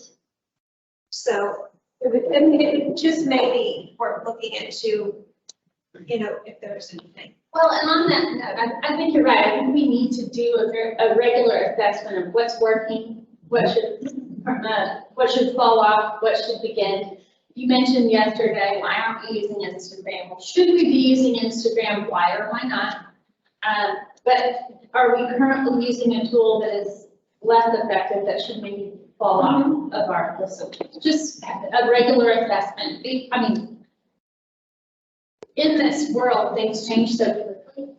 That just making those decisions regularly, I think is really. Yeah, I just don't know how adaptable our platform is now, which I don't think is so visually appealing and bringing people in. So that's what I was just thinking, what do other people offer? Sure, absolutely. Did you have something? I was going to say, it's very dynamic. It is. In this day and age, you would have thought that YouTube is going down and the other one, TikTok's going up. TikTok's going Oh, up. gosh. Everything's so dynamic, it's changing, and so a constant reevaluation of whatever service we're using is, I think. I almost feel like we need a 12-year-old advisor. Maybe an 18-year-old. 14.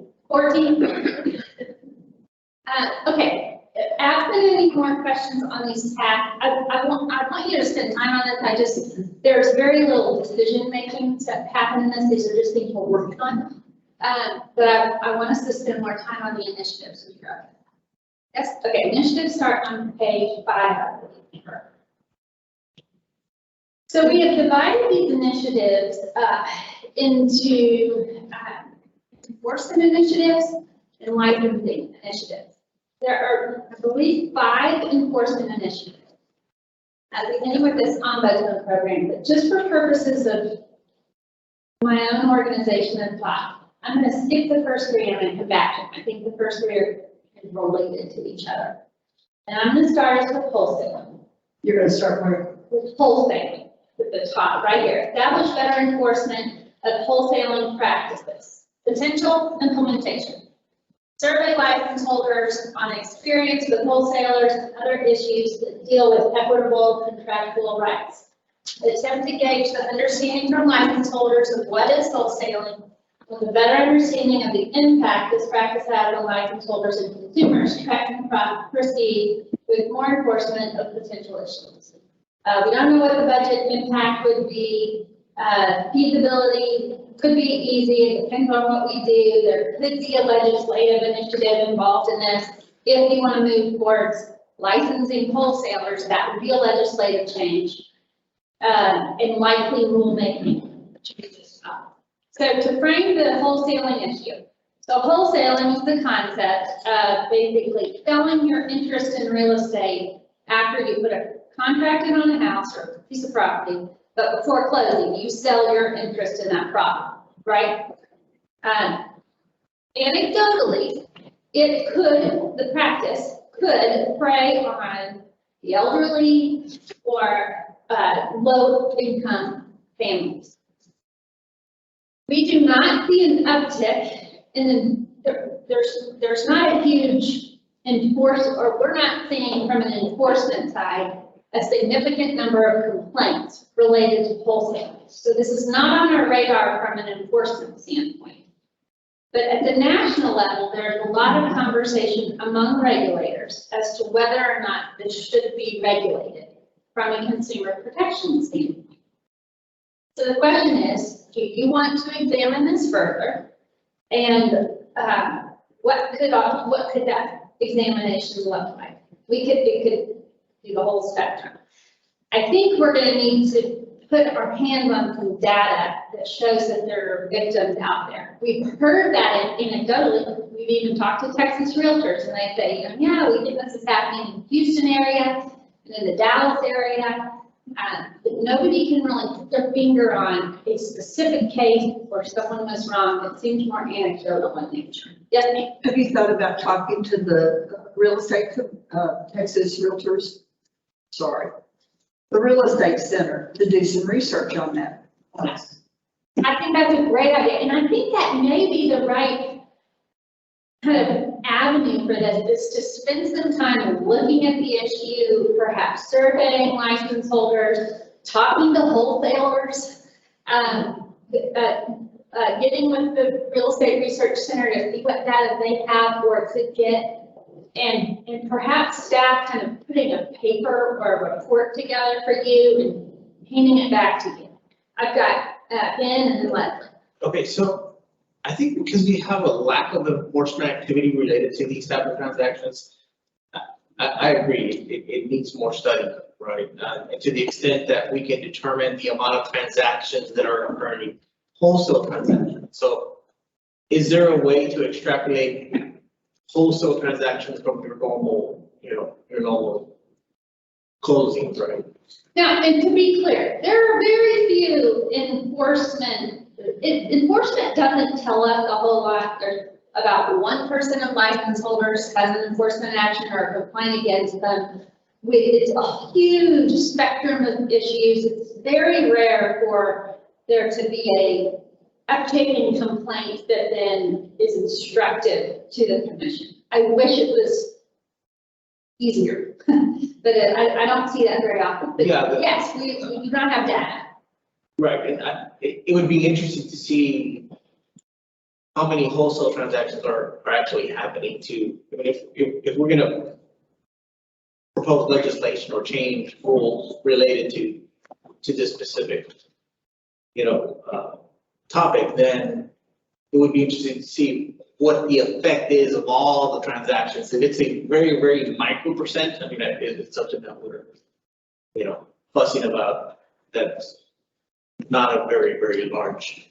And I can tell you right now, if you took my phone, it's filled with wholesaler stuff. Like, if you go into my junk mail, it is filled with it. And I just got a text from a client actually saying, oh, these people, I have it, this house goes steady. He goes, look at this text I just got. I'm like, how did they get your phone number? I mean, they're finding people like crazy. So I'm like, give it to me, I'm gonna see what happens.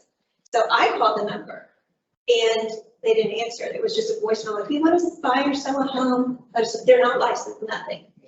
And I left a message, no call back. I had my client text back and go, please call my agent, and gave my number. Right. Nothing. So we get to, the question is, that we're talking about earlier is, I'm a real estate investor and I want to find an opportunity where, there's an opportunity to pick up a house to buy low and sell high, right? Should those people be licensed? So you get into those discussions, right? And granted, I would like to understand the depth of the problem. Right. So my question, and this is for y'all, since we do not regulate these people and it has nothing to do with TREC, why would they send a complaint here? So how would we know? Potential unlicensed activity. I mean, everybody thinks there's a problem. We don't know, we don't have no evidence. I mean, this is where we've got to engage the shareholders, Texas Realtors Research Center. I think TLTA would be a huge resource as far as how many they close that are equitable title. I mean, as a commissioner, we need to protect the public. As a citizen of Texas, I never want to restrict my rights as a private property owner to buy property as an individual and sell as an individual. I do not want to cross that. But is there a need? Is there a fine line? And I think we're way early in it. I think we need to look at it, but I think there's going to have to take a lot of research, a lot of digging, a lot of people involved to truly see if it's a consumer protection issue. Is it market driven, like some of the other iBuyer programs and things like that? We don't know. But I think as a commission, we at least do some digging, do some asking. We spoke to the Texas Realtors and we're like, yes, it's a problem. Give us an example. Nobody had an example. It's like, I know it's a problem, but I can't give you an example. And so that's why I think maybe not a priority number one, but I think it's something we definitely need to keep looking into and asking questions. Chelsea, Mike, and Vanessa and I just had a town hall with a big real estate company in Houston. And that was a big discussion as well. They see an issue with this wholesale. So we have that video too, of people talking about that. I think they can work with, the TREC could work with TDI because the title companies might see these things happening. They had some. They do. It would be They TLT. do, that's what I'm thinking. Also, the Bar Association, it's like, do you know any problems that this group had? Ask the questions of these various groups, because a lot of the people who are doing this are going through fee attorneys, not title companies, no owner's title policy. And they don't care, the buyer doesn't care. She may get it and this. Okay, so we can go back through these at the end and say, yes, this has definitely risen to the top and this hasn't. But the instruction I'm hearing from you is to engage the stakeholder groups. You've mentioned Bar Association, TDI, TLTA, Real Estate Research Center. Is this market driven? Ask questions, see if there's victims, basically do a bunch more research, which we will begin. And if there's a victim, encourage a complaint. And Unlicensed activity.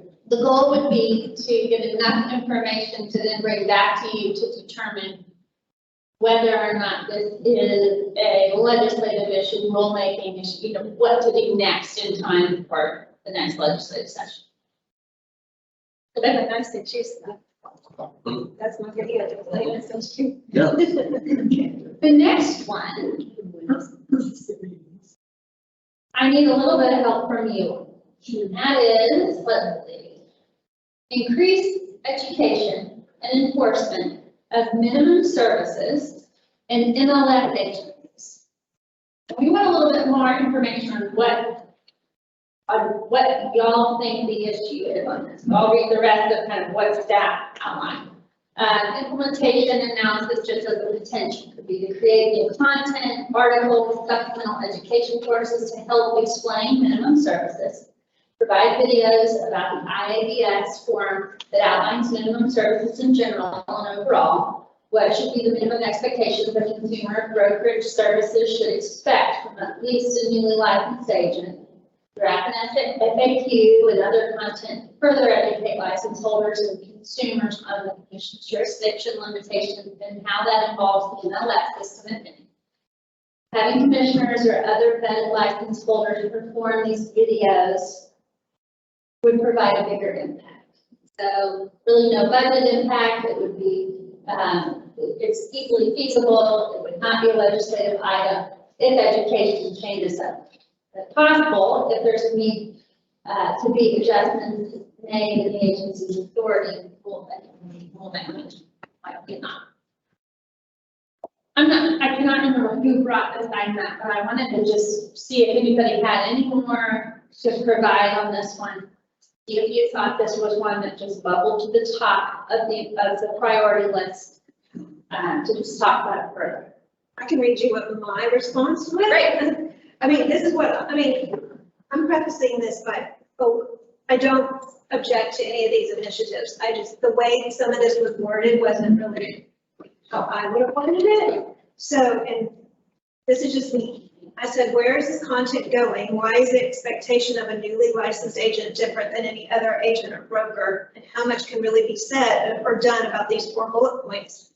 I said, is this kind of messaging really going to make a huge difference? It really should be common sense. Because if you go back and look at the IABS, it says, put the interests of a client above all others, including the broker's own interests. Inform the client of any material information about the property or transaction received by the broker.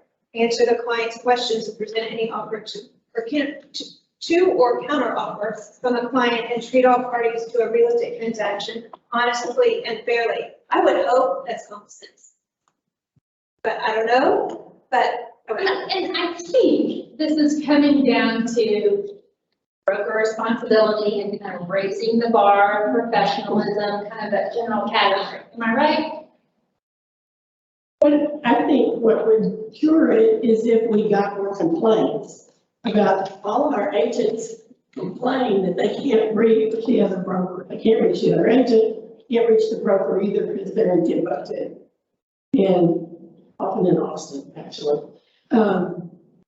And so nobody's going to file a complaint on that. And there are rules in place that the broker has to respond to us within 2 business days, I think it is. I just changed the rate. I don't know. But whatever it is, they don't. Then we should file a complaint off to the RDC. I think educating that 2 days is what we could do. I think that's beneficial because I don't think people know that.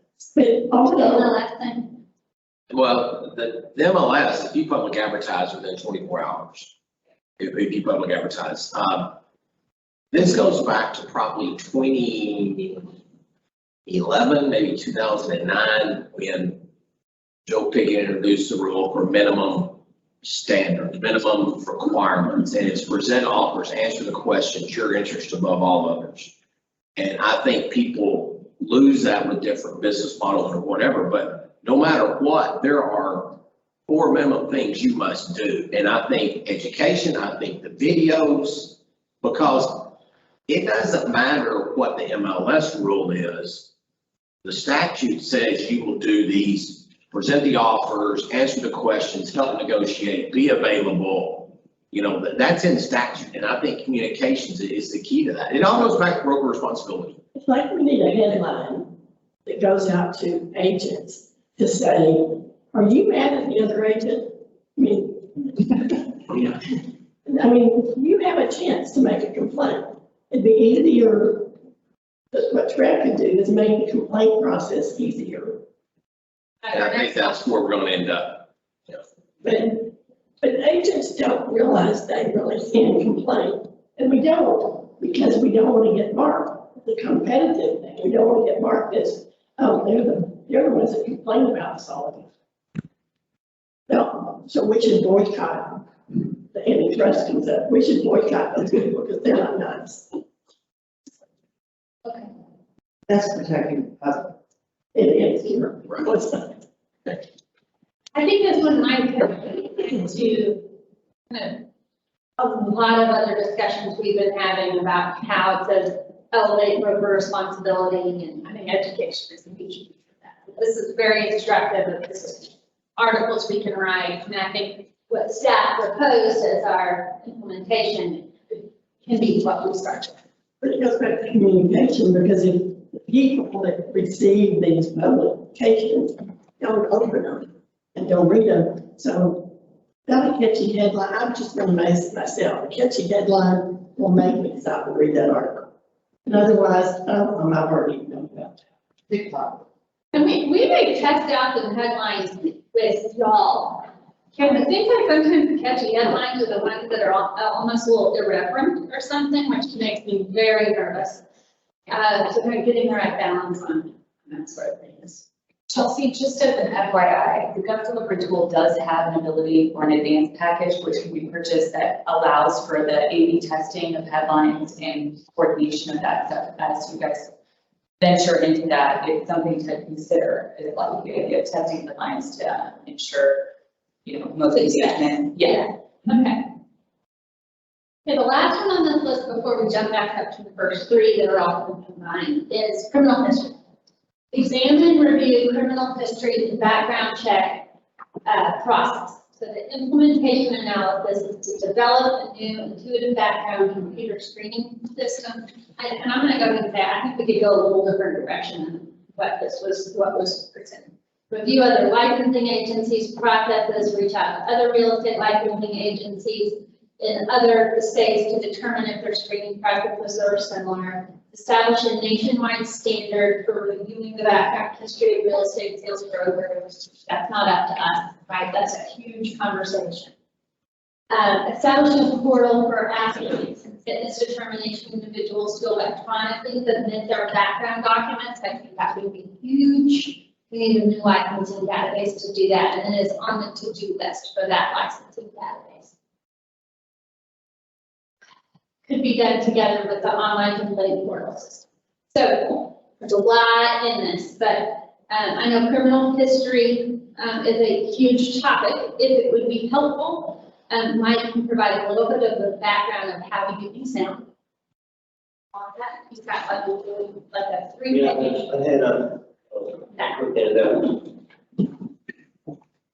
So, this flow chart is basically kind of what we do. I don't think, it's like this change other implementations, but when we get the application, we go through the fingerprint process, there's hit, depending on what it is. We have an extended background history program. We have staff that reviews the results. They make clear people. They if there's no results or something like that, or something's like super old, it's not even that, we'll clear them through the queue and they'll get their license. The other ones will go into further, there's other columns we have, they'll go into further review. That's when we open cases. It involves actually asking people for their information, a little more explanation about the criminal offense and all the other factors that we need to review in Chapter 53, which is also mirrored in Rule 541.1. So, some little history, I think a lot of us know this, at least under 541.1A, which is on the second page, that's the laundry list of offenses that the commissioners, when they establish a rule, they determine these are the offenses that directly relate to broker activity. They've been reviewed several times over the past year, or past years since I've been here. Most recently, they were reviewed twice, kind of back to back. The governor sent out a letter asking us to review it. And actually that doubled up on a review we already did, like, I think maybe 6 months before that. That's been about 3 years or 2 years or so since that, with COVID and everything kind of flashed off for the past year. But this is something that the enforcement committee can always review. I can tell you from the history is, they really debated over the DWI and the drug-related offenses, to keep them or not, or modify them. They did modify the drug-related ones. They just kept the intent, and they dropped other, like, drug-related felonies, but they, without the intent purpose to distribute, so. The real stuff that gets in the meat where we review it is on the next page, which is 541.1E. Those are the factors. A lot of them are mirrored from chapter 53, which is set up by the legislature, obviously. And those ones we can't. We are required by law to look at those ones. And under this page, we have all of those except the one that's underlined. It's the one that we felt when this rule was reviewed to keep. So we additionally review that under that factor as well. So that's not in the law, that's just in the. It's like, we can add additional factors, but we can't further limit the factors that are already set out in chapter 50. So that's the certain limitation that we can kind of do rulemaking wise. So the most control you have is on Rule 541, 1A, that middle page of your document, second page. The criminal history, I think, I'm suggesting a few things, but I want to testing whether or not you think this is the right way to go. Number one, we will have a portal for criminal history status checks, which will ease that process considerably with the new licensing database. I think there will be a lot of ease that will be established in that database. But we can today bring this 541 rule to the enforcement committee. It really hasn't met in a year, yeah, to review and determine whether or not this is still the will of the commission as it's currently made up. And then based on Commissioner Lerner, your thoughts on consistency, I think potentially bringing just a review of cases for consistency to that committee may also be helpful for discussion and better understanding of what that looks like. But does that seem like the right way to go? Are there other components to that would help you feel good about criminal history? I think that's awesome. Like I mentioned, I made that spreadsheet that I sent to Vanessa, which you can do whatever you want with it. But for my short time here, I just feel like everyone's getting a license, so to speak, with DWI from third. Well, And that's where I don't understand 541.1D, because all of the stuff that people are getting a license for are listed there. For the most part, I mean, there's tons of DWI, there's fraud, there's forgery, there's assault, all of that, people are getting licenses. these are the factors we need to take consideration for president for this. Right. So may have DWI, but, based on the person's, other factors, they may meet those standards. I can tell you that, just generally, we historically, for a lot of people on the commission, we've denied a lot of DWI cases and so consistently turned us down. We had people that had lots and lots of DWIs. And I understand that, I just feel like part of this is so broad that everything's not applied the same to everybody. Well, I did some research. Over the past 5 years, we issued about 550 probationary licenses. We denied over 100. So it's a 4-to-1 ratio. And I think in the balance of things, it's not a bad ratio when you come to things. There's a lot of stuff in those files that, if you have questions about it, you're more than welcome to ask me, why did you decide on this one versus this one? Because Chapter 53 really takes initiative to give people a chance. The legislature really wants to give people a chance, maybe their fifth chance, but they really want to give people a chance to get there and get an industry. And I can tell you from experience, I very rarely see people reoffend. Once they are on probation and off, Is there any? not really. That's how this is designed with these factors. Each person needs to be taken into consideration. That's why when you have those SOA hearings, the judge has a lot of latitude to look at the evidence, apply the factors, and they look at the credibility of the witnesses, and, you know, How we many don't know people who's take- behind the eyes, so. How many of these people that you denied take it to SOA? Very little. I would say probably, I mean, if you look at for 5 years, if you've denied, I think it was like 115 people. You get like, what, 2 every commission meeting and stuff, so it's like 10%, you know, or maybe 15. I mean, I'm not responsible for. Even one of the cases yesterday were license denials. They were. These were revocations, they weren't initial denials. We don't independently track revocations based upon criminal basis. I'd have to do a separate report to pull up the actual violation rule, to get good data like that. Is there any way to be more specific in what kind of cases have what kind of penalty? Like, to me, I mean, DWI, yes, that's serious, but burglary of a habitation or assault with a deadly weapon or whatever, that impacts a consumer. Forgery, fraud, that's all. We deny a lot of fraud. These people are getting approved, so is there a way to have something more black and white of, if you do this, it's a hard no, or if you do this, this is what your penalty is going to be? The legislature doesn't want that, and neither does the governor. They made from what this letter passed. We've got, From a process standpoint, you've got to weigh a particular fact. I mean, we have to have the ability to look back at the offense, the Thompson offense, the remorse, and what they've done since then.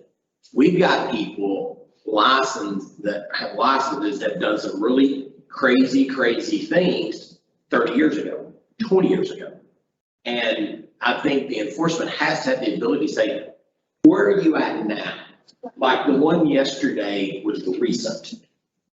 You know, 5 years from now, we'll probably look at that totally different. But, In yeah, that spreadsheet I sent you, there's stuff from 2019, 2020, and we're still doing it, so But I don't think burglary it's of- confined. burglary of a habitation, I'm just, this is for purposes of illustration.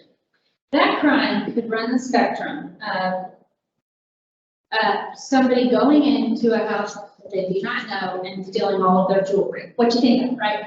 All the way down to husband and wife divorced, and husband is not authorized into the house, but they go in and they get the TV that someone gave them for Christmas. That's actually the facts like that. Absolutely, I agree with that 100%. It is the facts.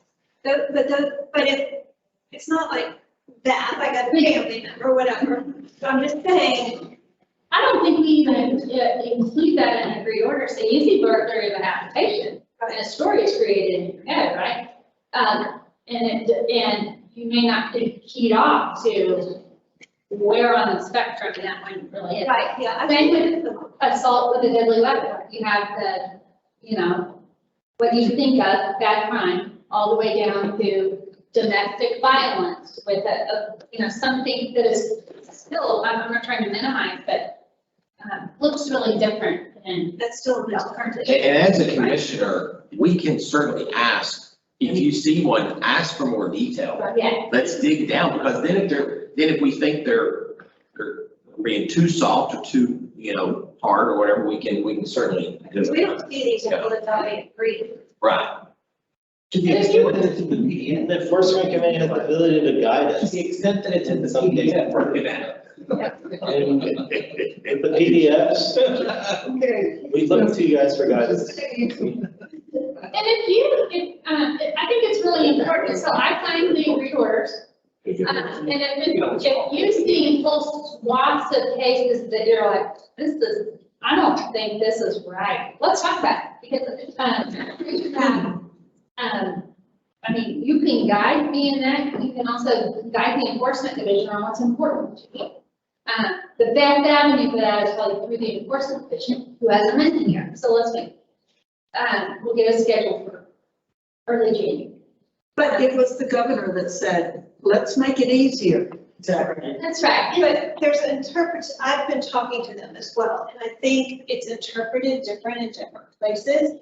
So I'm trying to get clarification, I'm waiting on clarification there of how that's supposed to be interpreted, because what I was told is the governor wants to be tough on some of this, especially with what's going on with bail reform and everything else, that he does want some toughness. So I think there has to be a balance, and we're trying to figure out what it is he's asking for. And so I'm waiting on that clarification. and we may want you, at the commission of 9, I think may want to seek that clarification in some sort of, kind of more formalized capacity. The letter was sent, from the governor's office to all licensing agencies more than 3 years ago. And we've never circled back to like our policy analyst, who we have a new policy analyst in the governor's office, the gentleman by the name of Jared Schaefer, who I'm supposed to meet with in the next couple of weeks. I think it would be really helpful to sit down and have a conversation with the governor's office to learn a little bit more about what that might mean for this industry. This is my back of the napkin calculation, and I think I've shared it with you before, but our license holder count has gone up over the last 10 years by 30%. Well, the population of Texas has grown over the last 10 years by 16%. So there's clearly not so much of a barrier to entry that this industry isn't growing. So with that in mind, I don't think we as a regulatory entity want to like put the brakes on that or control the number of people who come into the industry for purposes of limiting competition. But I think that data is very instructive to determine whether or not there are barriers to entry in these fields and to kind of weigh it for you.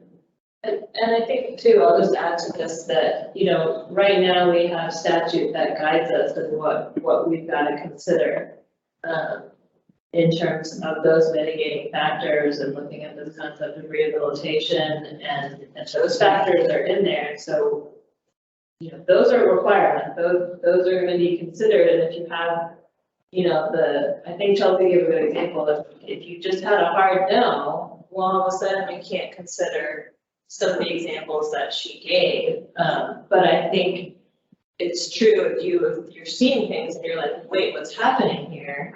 And am I seeing this all over the place? Then there gets to be more instruction when it comes to the mitigating factors and what we have to consider by law. We have to consider those, right? And that's not so much the barrier to entry in the way you traditionally think of it. Like a hard no to me would be a sexual predator that's on the sexual predator list that can't even go buy a school or whatever else. So that would have gotten rid of part of yesterday, that kind of thing. So, but is Jared somebody that can come maybe talk to us at our next workshop? Let me meet with them and see. I mean, in my experience with the governor's office, they like to provide very quiet feedback, which I completely understand. Figuring out the right mechanism for that conversation. I mean, not really just go directly to the governor and say, what are your wishes on barriers to entry for the real estate industry? But, there are policies that may have shifted over the last 3 years. The focus might be different. We may just get a general, what, I think y'all are doing fine. You can stop taking that directive so seriously. Right. Who's, other than myself, who's on enforcement? Yeah. Leslie Lerner and Commissioner Miller. I think Commissioner Miller, you can share that. Okay, well, let's try and meet before the next commission meeting, and maybe we can bring back a report. I had asked Michael when he thought we should meet too, so. Okay. We've already talked about it. Okay, great. That's important. This topic's been like a pendulum. Since I've worked here, we've gone super strong. I mean, it's kind of laid back and forth. It may, that, maybe it's, you know, we move back the other way. I mean, we've done it either way. So, I mean, whatever the commission feels is best, that's what we're willing to do and everything. And just on a quick note, I think some commissioners want to know like processing time. I have like a little mini report I run, and it's just a contrast between the amount of days that stuff's open is at the end class a lot. So if anyone has questions about that, let me know on the topic. So thank you. Thank you, Mike. Okay. I'm gonna jump back up to the top three initiatives. I think that they are, they all kind of connect to one another. I'm gonna read just some of the highlights of all three of them and then we'll talk about them. One is to create the ombudsman program, which we have had, I will say, for other license types for residential service companies, which of course we no longer regulate. I believe the reason for the request for an ombudsman program is to have an option to handle potential complaints kind of before they are an official complaint, kind of a low-hanging fruit scenarios. We can talk about that some more. The second one is a better understanding of the complaint process for license holders and consumers. I think there's a lot there that could be, like hard to quantify. But an education campaign for consumers on what their rights are could be an option there. And I have kind of some dreams and aspirations there I'll share with you.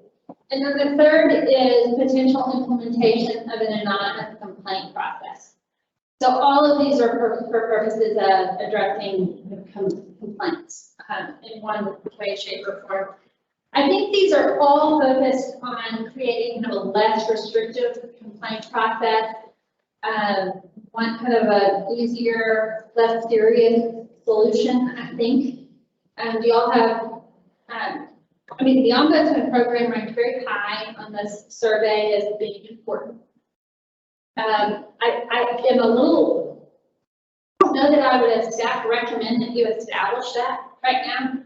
I wonder if we could be more effective in the education of consumers on their rights, and through the new licensing database, create an ease of the complaint process, online complaints, and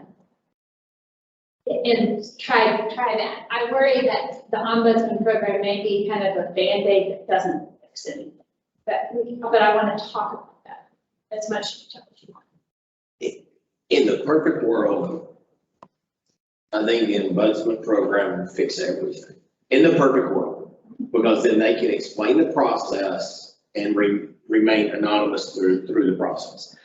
I don't think there's enough people in the state of Texas to do an ombudsman program the way it needs to be done. I think the education, simplifying the complaint process is the way we need to go at this moment. I really do. I know Texas Realtors has anonymous complaints, and they are just overwhelmed with complaints. Someone's sitting and doing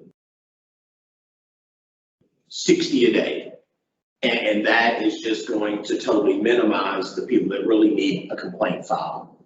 I love the ombudsman opportunity. I do not see us implementing it in a timely manner the way it needs to be done.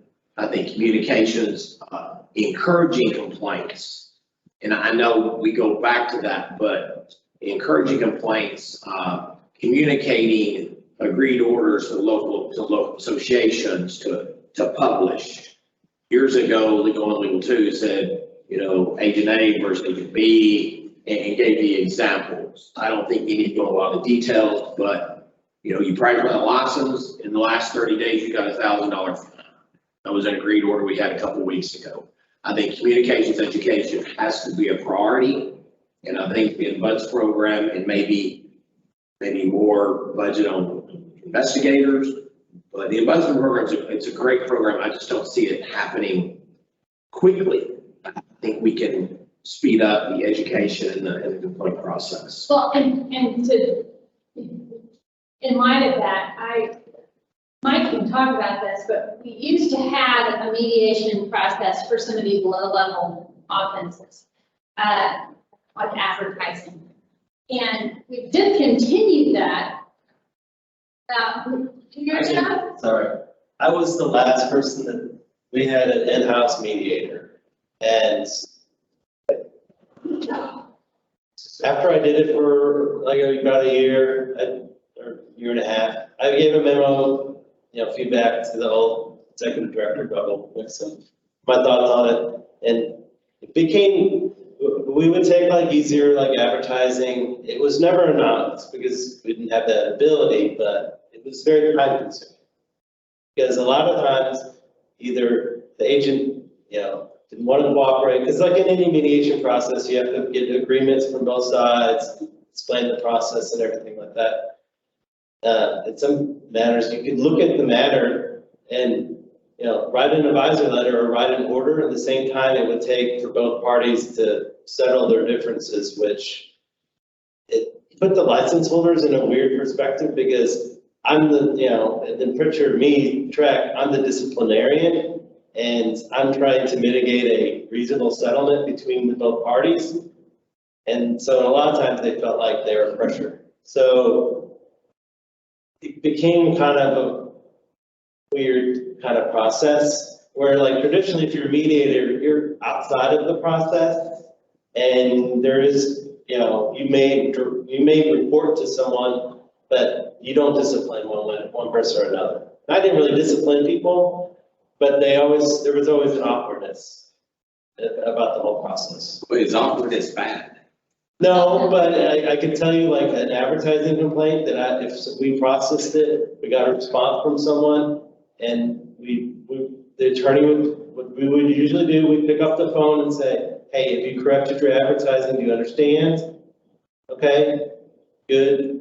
We're gonna write an advisory letter. We think that's enough corrective matters in this. And it's done in a day. Where mediation for me, patient phone tag with people, it's more than a day process. I mean, it comes down to time as well. And not saying that there wasn't benefit to either. It was just, it's an apples to oranges type of situation, of stuff. You're saying a lot with your face, Mr. Miller. Do you have opinions on this? Well, we had an anonymous complaint that came to TREC. I swear it was an ex-wife watching what her ex-husband was doing. And all he did was a brand new agent, and he checked the wrong box on Facebook and said he was a broker.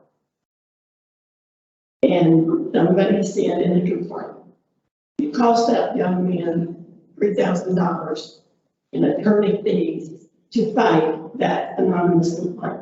There's bound to be a way that an ombudsman could have made a phone call to say, is this serious? Is it fixed? Like my mother said. I mean, it could have, should have been handled easier. Well, some of that seems almost instructive to staff on like, can we put an ombudsman, not so much a mediation hat on, but can we look at some of these cases and go, okay, what's going on here? But you all don't get them soon enough for the ones I've had to deal with as a broker. You all don't get them soon enough. They're already mad and they're filing a complaint. And I've watched the market over the years and they will use TREC so that they don't have to pay an attorney fee. And where we will have to pay an attorney to defend us because E&O makes us. What else? I heard chatter over here. Thoughts on this? Do you want an ombudsman program? In the perfect world, yes. How we implement it. I mean, you said the mediation was kind of hard because it was in-house. Just in-house. I'm going to just, because it popped in here, I'm going to spit it out. Is there an opportunity for an off-site mediator? I mean, I don't know. do we define? Contractor type, Yeah. third party. I mean, I think a lot of times, if, in the old days, broker called brokers. Someone would call me and I would fix it. Now, the problem is sometimes brokers don't answer other brokers, or you talk to a manager, or you talk to someone else or whatever. And sometimes if they call and say, this is Texas Real Estate Commission, return my phone call, they will. Right. And so is there, is there a better solution to what you were doing that would be easier, that would help the process? I heard Mike say it was hard playing phone tag and all that kind of stuff. I think the last couple of years, our technology has changed greatly with online hearings, online whatever. I think if you were to implement something and you have to go through this whole thought process, is you would have a meeting date, just like any other meeting date. And you're either on the call or on the Zoom call or whatever at that time, or your stuff goes away. So it gets rid of that phone tag and whatever else too. Kind of create an online, court. Yeah, like complaint, respond, if not resolved. I mean, if it's low hanging, then set up. If they don't, then it goes to investigation or whatever. I just think a phone call, a text, something saying this was brought to our attention from TREC would make people pay more attention than a phone call from Scott Kessler.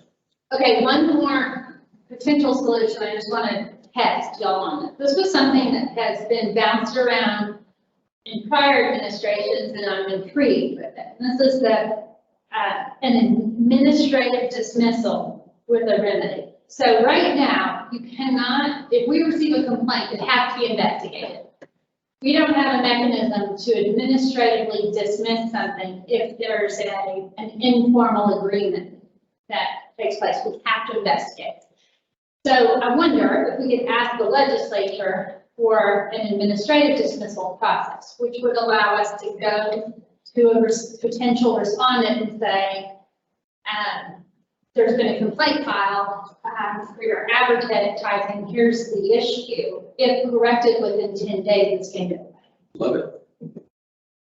I mean, what am I missing? Why would that not be? Well, I'm kind of wondering what I'm missing too. That's what HAR does with MLS stuff. They'll send you out an automated message. There's like on every listing, there's like this yellow hazard sign or whatever, and you push it and it gives you a list of reasons why this listing could be wrong. And so it check off, whatever your complaint about the listing is, it goes to them. And if there is actually a complaint, you get the broker and the agent get a letter by email saying you made this mistake, whether it's, something you put up or whatever, and you have 3 days to change or you can be fined this amount. It's called a dismissal based on voluntary compliance. Ooh, I love it. That's Okay, can we make an acronym? What would be the acronym for that dismissal? Does that have to go through the legislature? That it would be a legislative, and I just put a big mark on my page that says legislative initiative. If a complaint comes in and has no merit to it, I mean, it's dismissed. it's dismissed, right? I mean, We have a statute we can dismiss for frivolous complaints, and we do that. But if someone files an advertising complaint, that's not a frivolous type of complaint. It may be low level on the scheme of, prioritization of types of complaints, but it's still something we statute. If we have jurisdiction, we have to statute. This is for low level that will not necessarily go on your permanent record and it's taken care of. But that wasn't a thought. I think, when it was maybe getting some steam, we went through sunset and it kind of all fizzled out, the dismissal process. Nationally do a VCD, voluntary compliance dismissal. VCD. I think that's an SDSI thing, that they actually ask for a status, if we do that or not, those anyways are going through.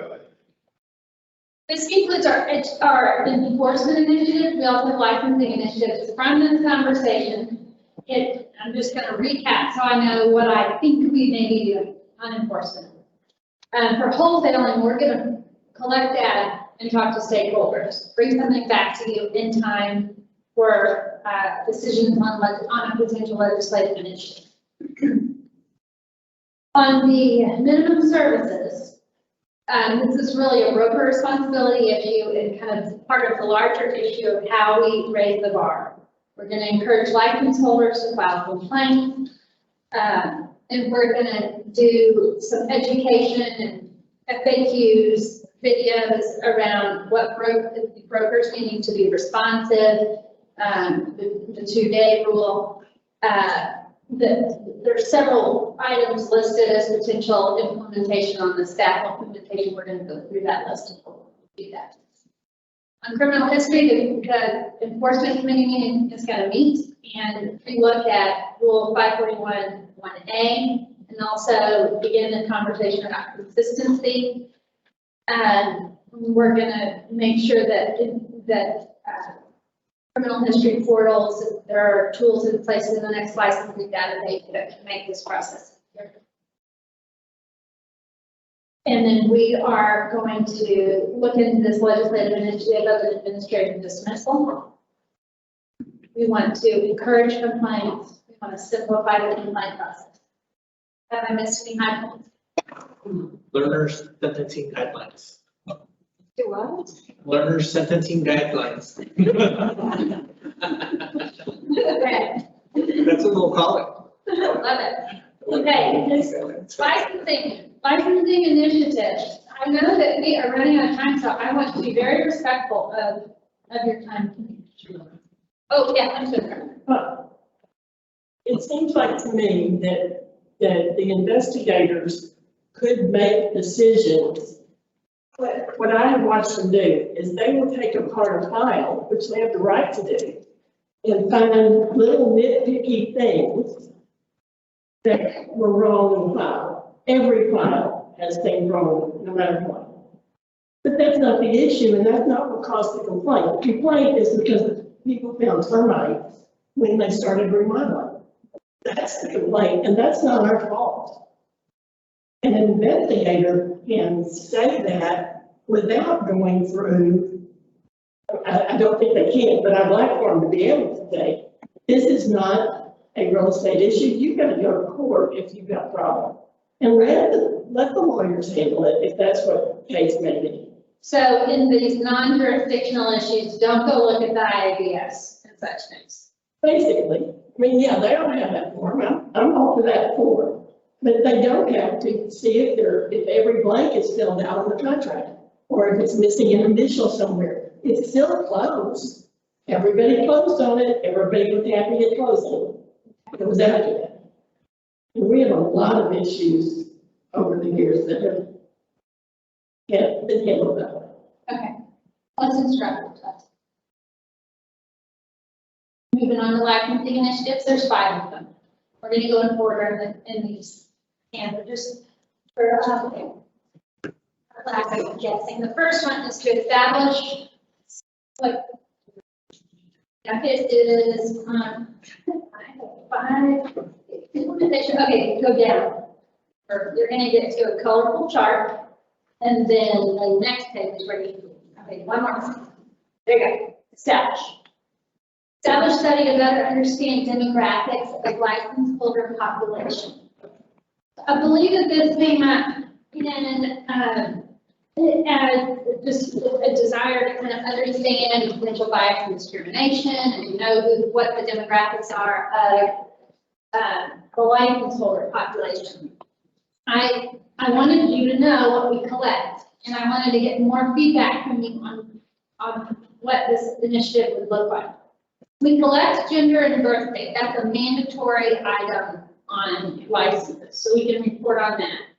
We ask for voluntary information of someone's race or ethnicity. So we can also report on that. It will be incomplete because it's an election of a license holder on whether or not they included. So we can report on such things. Tony on the board side reports on those demographics regularly at the November meeting. So if we wanted to do an annual report from that review, it takes a lot of work to collect it and put it into something that's digestible, but I think that would be easy to do. I think this may have been brought up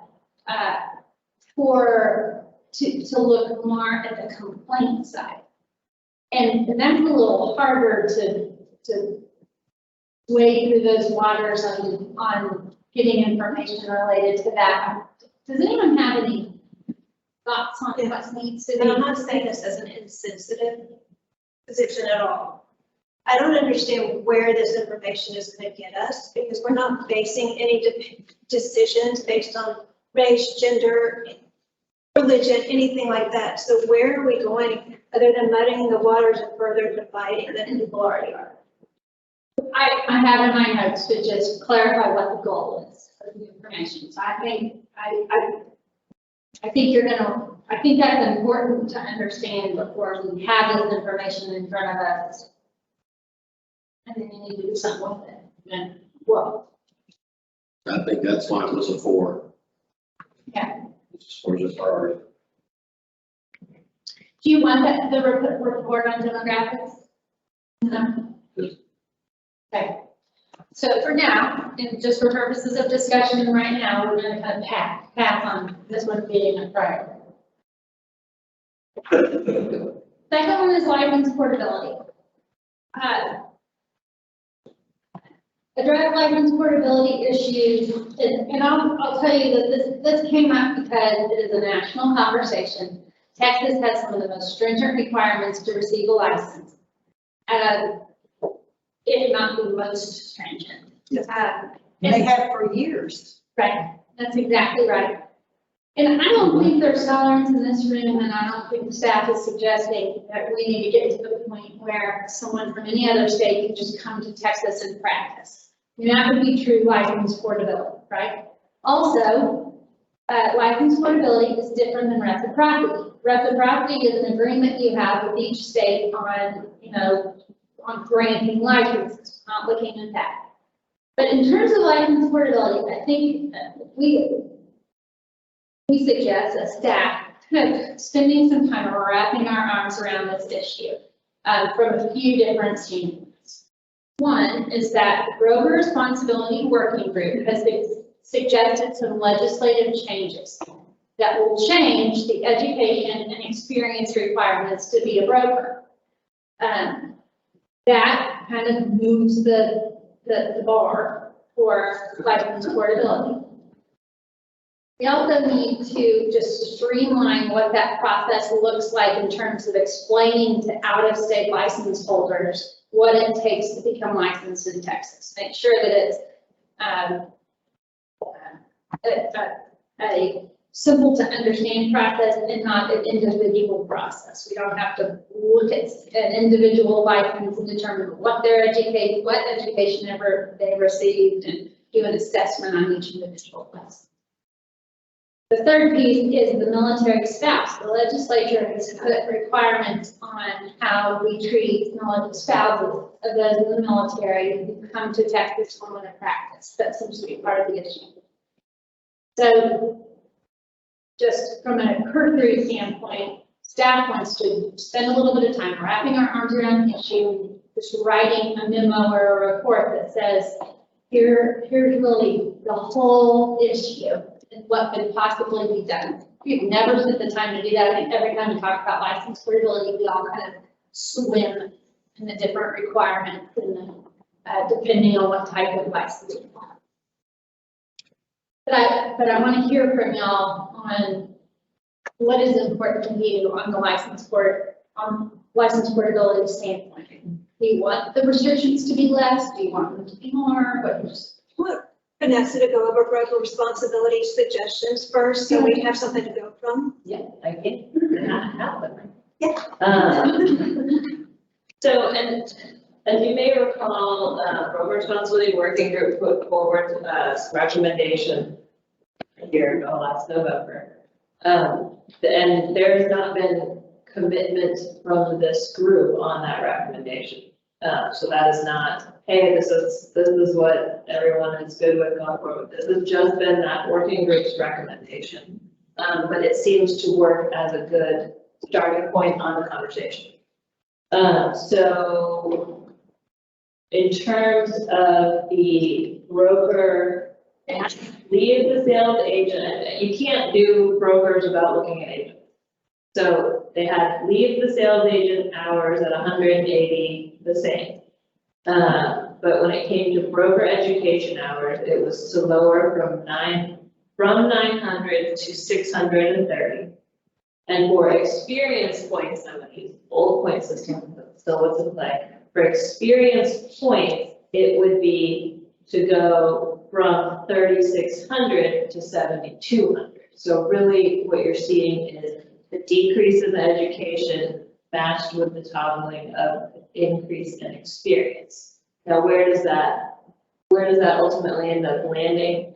I don't know, I think that's the conversation that's being had, but their recommendation was 900 to 630, and then 3,600 to 7,200.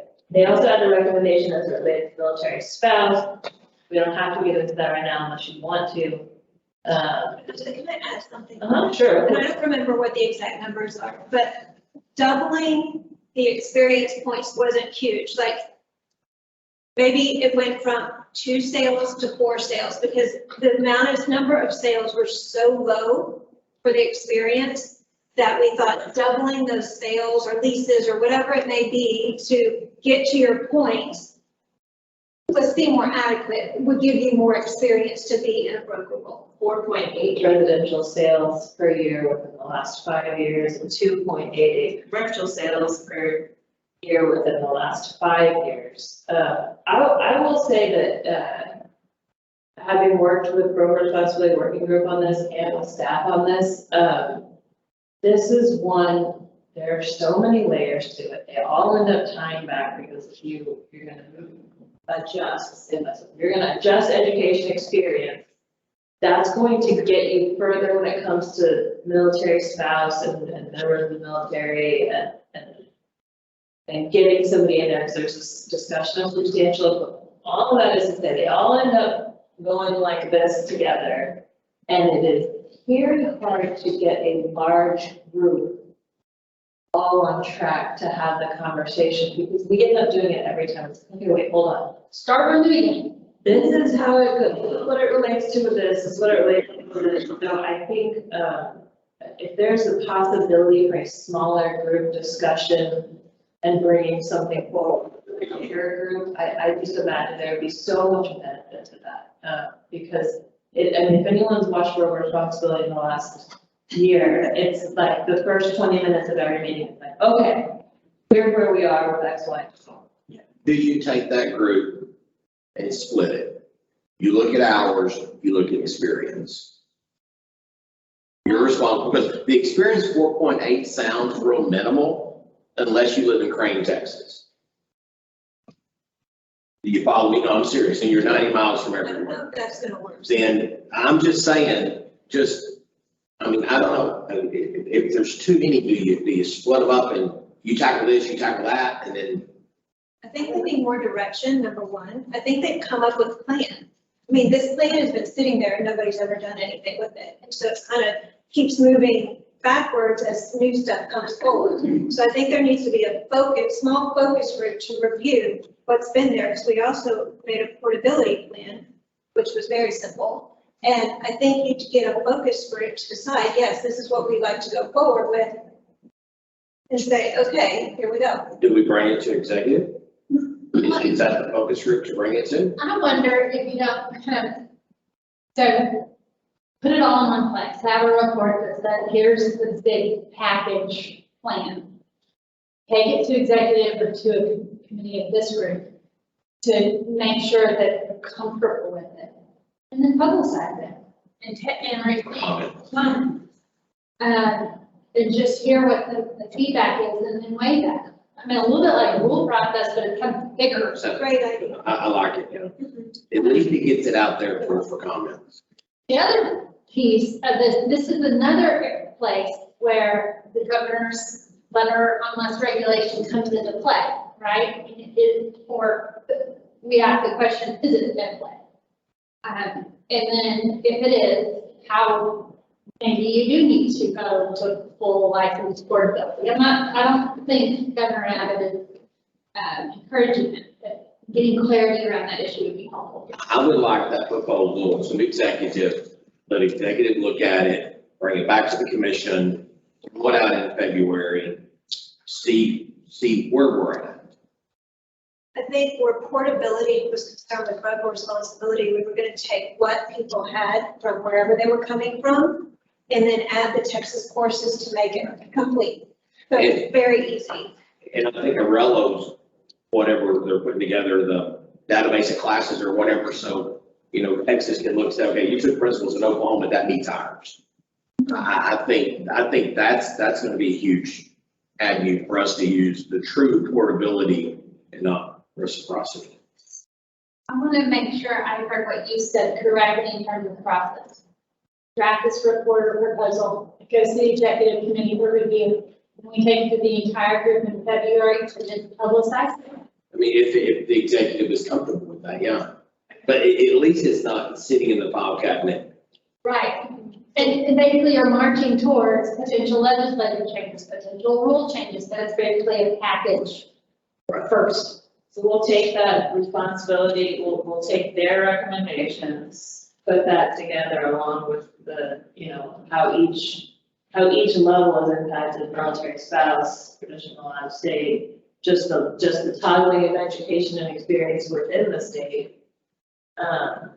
Put all of that together, the impact of statutes and that recommendation. That recommendation was worked on with staff, and I think it was pretty closely aligned in terms of what's the reality of what staff sees and how they would process something like that. And that's really from a process. So that's what you want to see in that, right? Yes, I will see that, but I know that the situation came up, from my perspective, with sunset and the rules that were changed or advised at that point, and what the governor said, I want to give military spouses the right to tell us. And at the same time, what they were stressing with the legal classes was, that was the stress right before the legislature, was geographic competence. And somebody that comes in and some real estate in Alabama doesn't know where the lakes are in Texas. Right? Well, the challenge with that, you're exactly right on timing, and I have a little bit of, I am often very boldly wrong. So if I'm telling history incorrectly, please tell me. I'm my mother's child in this regard. Since that was happening, we had the geographic competency attached to that bill. We also had the military spouse bill, which was not specific to real estate, it was for all licensing agencies. And those things were happened in the same legislative session, but they were contradicting each other. So now we're left with how to do both, right? Tell me about my new Chelsea. Cool. The real sort of sticking point with the military spouse was, at the same time, there was a bill passed that allowed them to work in the state without being licensed, even if they were licensed in another state that has substantially equivalent requirements. And so that doesn't just apply to us, that applies to all agencies. But that's where that really got kind of tricky, because I think what broker responsibility was trying to do is try to figure out what is substantially equivalent meaning. We have the ability to define that so that it's meaningful. And that's where the recommendation that Commissioner Warner brought up was, which was kind of, if you come in with this, that there's these other classes you have to take. So that was the attempt to get to that. But you were right, it was tied in with sunset, but it was also just that bill passed and sort of gave carte blanche. If you were licensed someplace else, that's substantially equivalent, you didn't have to be licensed. But the commission, I remember it came before the commission at that time, and the commission wrote it down and said, no, we will not accept that because of geographic competency. Tony, wasn't a lot of emphasis put on fees and testing as well? Because I remember doing a whole big spreadsheet on what other states do, and I think it was like waiving the fees and maybe Yeah, there's a whole list of things that the commission has the ability to do in terms of not just military spouse, but veterans and active military personnel. There again, you can waive exam requirement, all of that stuff, but it's all sort of based on what the person coming forward, what their experience has been, like you. So, and it's been difficult for the commissioner because the requirements are, the highest, or some of the highest in the state to get to that point. With that understanding of geographic policy, because the state is so big, you know, you want to ensure that. I have a spreadsheet on Well, and I think that that concept of substantial equivalence, you know, the answer can't just be, no, it doesn't exist. Well, maybe the answer can't be, but I think the thought has been, you can't just say, no, it doesn't exist because you do have that letter. But is there a way to get there? Is there a way, I think one of the things Robert Foster working groups looked at was, okay, can we get there with a requirement to take certain Texas classes? You know, can we reduce the numbers or, you know, a 50% level for military spouse, I think it was, with these 5 Texas courses. I don't know if that's the solution, but I think the discussion was trying to get to a substantial equivalence that both protects the consumer and works towards this idea of military spouses being able to come in here while their spouses are serving, et cetera, and it's a limited time frame. But in terms of, I mean, this is the conversation, this is what we can present in a more cohesive package that you can, you know, sort of quickly reference and go through and take a look at and then bring forward. I think that will help. Just as somebody who, I mean, Commissioner Lerner and I have spent days talking about this on broker responsibility working group, and just every time they all tie in, but not, you know, first we gotta get the education experience. Some of that's gonna, you know, if you change education, you need, there's gotta be some legislative changes associated with it, rule changes, et cetera. So it's a big process. We'll bring something back to you. Just FYI, executive meets on December 7th, broker responsibility meets on January 12th. And then we meet again in February, so there might be a path. Okay. Third, mentorship and apprentice program for new license holders. Commissioner Lerner, I owe you an apology because really what was presented in the survey is not what you proposed. What you proposed was a mandatory mentorship program. And the way we went was voluntary. I think probably because of some worry of feasibility. But I wanted you to have a chance to kind of talk a little bit about, I mean, I think this comes from deep within you. It does. And then we can talk about whether or not this can be an initiative. Okay. This started way back when I got on broker responsibility, and we talked about a mentorship. When somebody first gets a license, that their broker has to be responsible to oversee what they're doing. And broker responsibility came up with either like 10 transactions or for a year, or I mean, there were so many different scenarios that this broker or this new agent had to be overseen, especially when they're doing contracts and whatever else, because the market has gotten like the wild, wild west. Nobody knows what they're doing anymore. There's no oversight. Everyone's going in their own directions. And even when we just did that town hall with the big Keller Williams, I asked them all out there, and you can look at the video, they want more valuable agents out there. And the only way to get there is through broker oversight and broker responsibility, which comes to this mentorship or apprenticeship program. It's almost like, and I don't think you can do this, but you have like a provisional license, so to speak, like when you get your driver's license.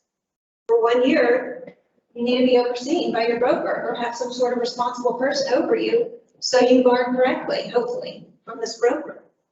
So that's the next subject of broker responsibility also. But I think it's a common thread whenever you go to any of these offices, people are seeing the value of realtors go down because there's not any training. And you can sit in a classroom, as you know, for as long as you want to sit in a classroom. What you walk away with and how you put that into action is totally different. Thoughts on that? I totally appreciate the thought. I don't see the implementation because, I mean, a provisional license, if legislatively they issued that, then it would be one thing. But in New Mexico, we are responsible for supervising the first 3 transactions totally. If they pull it, my initials better be on it. The only way that's going to be enforced is if there's a complaint. it goes back to broker responsibility. And I mean, yeah, I agree. But I think brokers bring people on, especially some of these big pyramid scheme type brokers, and there is no oversight. There's a billion LLCs under a name. There's people from Arizona sponsoring people in Texas or whatever, and there's just no oversight. So if you have something in place to be able to go back on to these people, then at least you're taking step one of trying to make our profession a little bit more valuable. I agree. I just don't see the implementation, and I don't want to get into the same issue we have right now. I have a very intelligent young man who would love to be an appraiser. I can't find a single appraiser that will even let him go on as an apprentice. So I'm saying that the broker that takes the person on, so if you're taking on an agent, you're responsible for that agent you're taking on. And I am. And so, but if you go to some of these big people that I'm not going to name, they take them on, they pay a debt fee, and they're done. I agree with the thought, I just don't know how. Which that is a broker responsibility. Yeah. And that all kind of comes back to. If this broker had to sign every contract or every listing that this new agent brought in, that's being responsible. Their name, the supervisor is, their name's on it. It's until somebody decides they're willing to file complaints, nothing's gonna happen. Because nobody's there to punish them. But if whatever, if I knew someone was new, which I usually do, because you can tell they don't know what they're doing when they give you a contract, and their broker's name wasn't on there, I would go ask for their broker's name to be on there. Oh, yeah, definitely. Or to sign a complaint. Or shoot, Have them sign off on that contract. yeah. Well, most of the larger responses just indemnity. They have a training program, and what they do is you do not get your commission check at the end unless all of your documents are in there properly signed by all the people. They don't cut a check. So if that usually takes care of that. Yeah, but that's how It should some of be. us, yeah, that's how some of us were taught. It doesn't happen anymore at all. There's not compliance offices.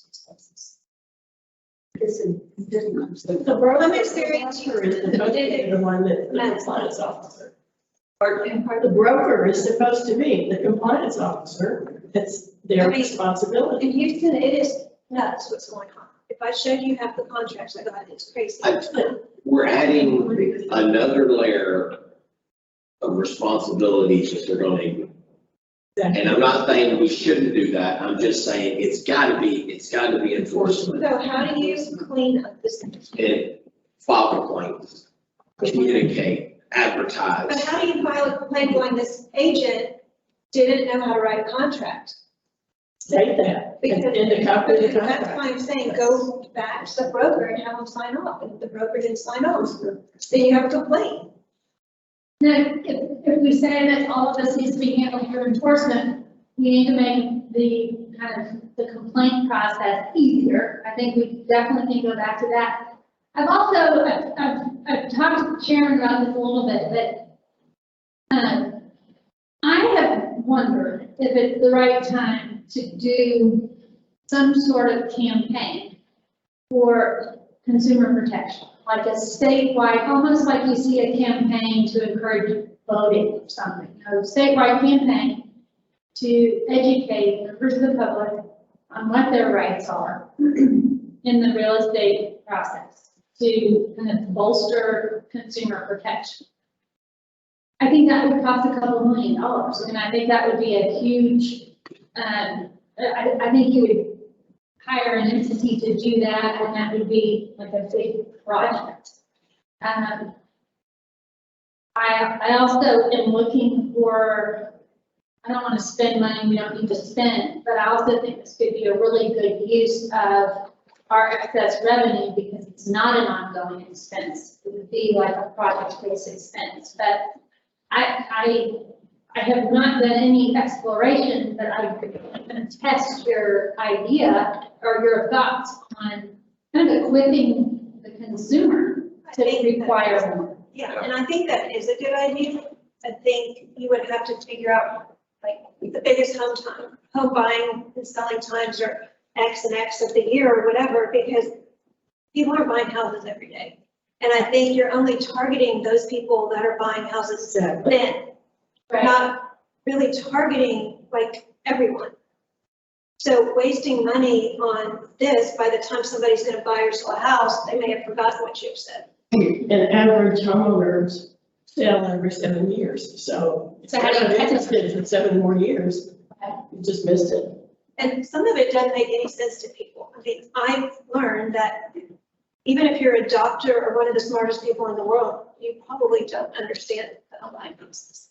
I never had heard of an IAB. I bought and sold a house like right as I was coming in this general counsel. I've never heard of an IAB, so I went back and was that given to me? You know, it's interesting that that's a little. I'd like to see some ideas on that then. You can kind of bring something forward. I will. I mean, and that would be a significant budget item, so I would need to hand you a package idea on that, but. You could do some target marketing on social media because you can target people that are looking for housing stuff, or you can also do Google ads, because you can target people that are searching. And just to follow up on your, let's use some shareholders, let's use the Realtor Association as far as Article 9 being clear and concise, understandable language expressing.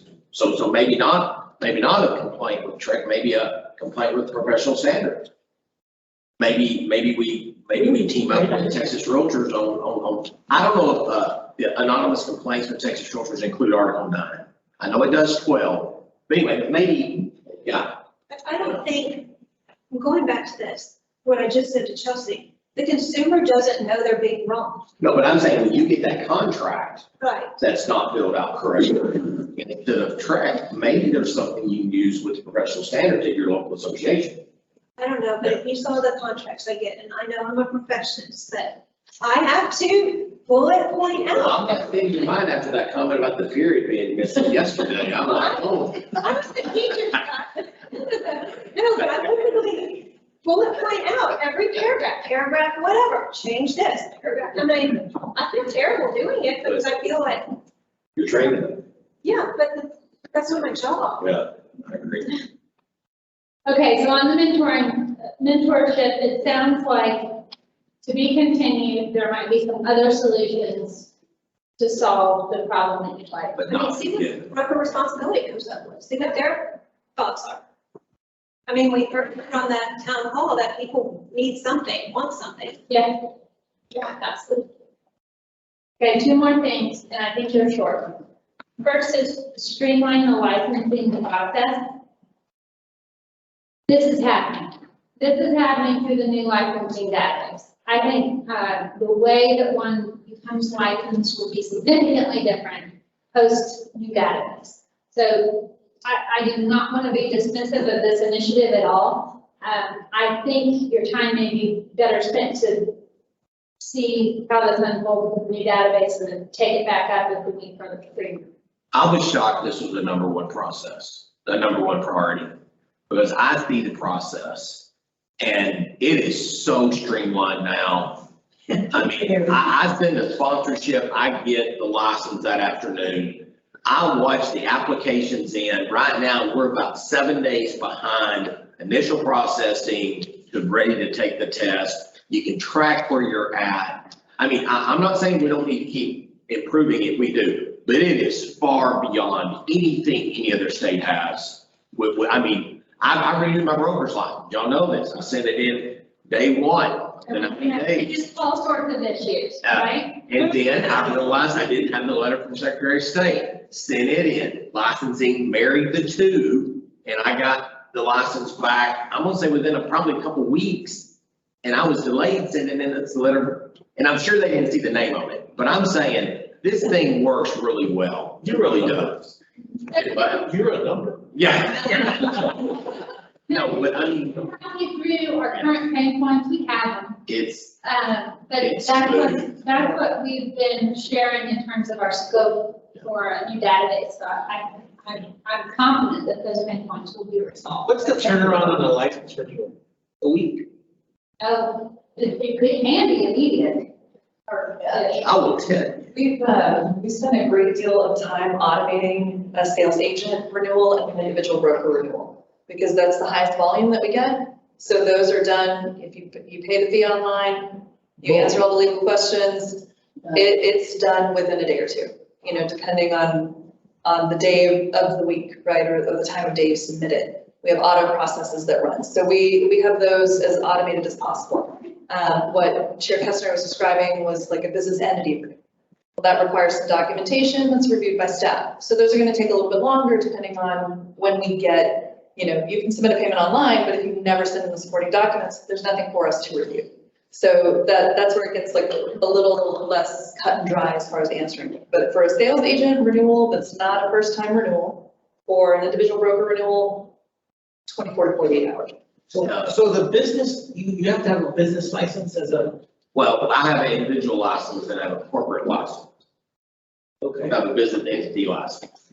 So why would your business license filing with the Secretary of State not be aligning, or not be? It was, I just didn't say it in. Just to answer your question, first time salesperson renewal, their products and applications received on November the 4th.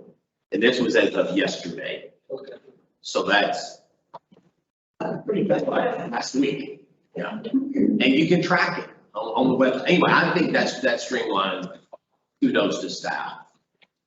We do still have some pain points that we're building into the new, you know, seed ramp. Yeah. And I do an orientation for months for welcoming the new agents. And I tell them, if you had an issue with your license getting it, let me know, because we know what the average is. What are the outliers? And then, so, yeah. Yeah. Were the new websites concerned, or have there been, or have you established certain milestones or certain features you want included into that website? Yes, it's the scope of the project that is included in the RFO. Okay. So in fact, we hired a vendor to help us define that scope, just to make sure that we were thorough and that we got it right. Because the scope of that project is so dependent upon the success of the project. So in the select, I don't know if we're getting on topic here, but in the selection of whoever you go with, I mean, I would caution you. I've heard a lot of horror stories and conversions that you know had to be undone and then redone with someone else. And so just pick someone that is fully vetted in that process, because Absolutely. 200 some licensees, 200,000 plus licensees. It can go horribly wrong. Eat real quick. Real quick, I completely agree. I think that's why we're taking this process so seriously. I have great confidence in Steve Rapp and his team. He has done this before at another licensing agency, which gives me a great amount of calm, because that he knows what could go right and wrong. And he also is taking the process very seriously. But I agree. I mean, the day that we expired all business entity licenses gave me this real great It's sobering into realization, yes. how wrong it could go. Yes, and the thing is that the real danger is here is not knowing what you do not know. Right. Right, and it doesn't come up until Until you press go. wow, you know. Do you think, anything you want to say to that, Steve? Yeah, not labor, but you make a valid point, which actually ties to Commissioner Lerner's. In creating the article and working with Gardner, our procurement team and IT, that is really the document that we're going to lean on. Some implementations have gone bad recently. TDLR just canceled their contract, cost over $1 million. They didn't have the tools in place that we have in place. And that is a really highly defined RFO that we can lean on and say, no, you said you were going to do this. And actually the vendor can lean on and go, no, you didn't put that in the RFO. And so it's a really binding document that helps keep the project on task. And so can things go wrong? Yes, but we're doing all the things in the back end to help mitigate or minimize those so that we have fewer issues. So as far as contingency, are you gonna run concurrent platforms where you're gonna have a line in the sand, okay, from this point on, we're gonna go to live, and forget to go? Well, if you know IT, we're belt and suspenders, right? And so the official answer is we'll have an official code. What we're working in is a couple of months of where the Versa database, our current database is still available, just not being updated. So that if we need to look at historical data, or if at some point we find out that there was some little bit somewhere that we didn't account for in the transition. So we'll keep that on for, right now we're looking at 60 days. We still need to negotiate that with Tyler Technologies, which runs. So. Okay, we have one more initiative. I think it'll be a quick one. We do need to be out of this room by 1 for another agency coming in. So once we conclude, if we want to chat, let's just do so in the hallway, just so the next agency can come in. Last one is to address the license expire process. I believe, Chair Kessler, you brought this issue up, and this was how the 60-day extension for the CE deferral and the 6 months late renewal and the reinstatement, how all of those things play in. I just think the form needs to be reformatted. I know me and Commissioner Lerner talked about this. 60 days to renew, you miss your classes and get them online, 50 days is plenty. I'm not sure where the 6 months came from, but I think it needs to be made clear. And I don't think it's on the form. I haven't memorized it by somebody sitting up here on the end. I don't think it says you can't practice during this time.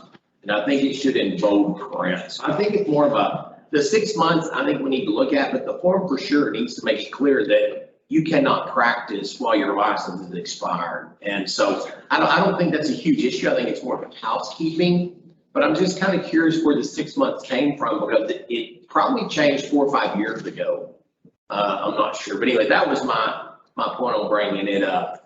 I think that's a simple one to examine that form, to look at the form, see if that's included. We also have begun to prepare and bring back to you kind of how all of these things, all the different rules on this, what the 60-day extension is for, what the 6 month is, what happens if you expire and then reinstate your license between 6 months and 2 years, and after 2 years, we just kind of paint the picture out of it. And I know we've had natural disasters, hurricanes, wildfires, freezes, whatever. We have the ability to delay renewals. So anyway, that 6 months, I just didn't, I'm not sure where it came from. Okay. And that was my concern on that. That makes perfect sense. That's very, very helpful. We can talk on that. So from a licensing standpoint, we have a process in place to examine license portability, all of the moving parts with that. We are going, we're not going to examine demographics. We're going to try to solve this need for mentorship in other ways and also listen to what broker responsibility working group has to say. We're doing a streamlining of licensing through the new database, and we will provide you with a potential change to the form and more details on the license expire process. Does that feel like we've done it? Thank you for your feedback on this. I feel like this was a heavy lift to do in an hour and a half, and you've basically given us a direction for the year. So thank you for the time. It doesn't mean we can't change direction, add, delete at any time. So keep it coming. And maybe future workshop, we take a couple of these and see where we're at and what's moving forward. Okay. Anything else before we adjourn at 12:37? Would this be the place for us maybe to talk about these so I can maybe how we're going to go forward with more substance, either by combining committees or something in the future? You mean right now? No. Yeah, in the future. Yeah, workshop. At the next workshop, sure. I think, The committees has been a topic that a few people have mentioned, an overview of the committees and what they do in their processes, and then also perhaps what's happening with them and what are we doing? Exactly. And bringing staff on board, we get a lot of input from what's going on. Yeah, it makes sense. Maybe next workshop, we could. All right, just real quick, we're adjourned, but thank you for everybody's time, your commitment. I mean, this is one engaged commission, so, yeah. So, thank y'all. All right, we're out at 11:30.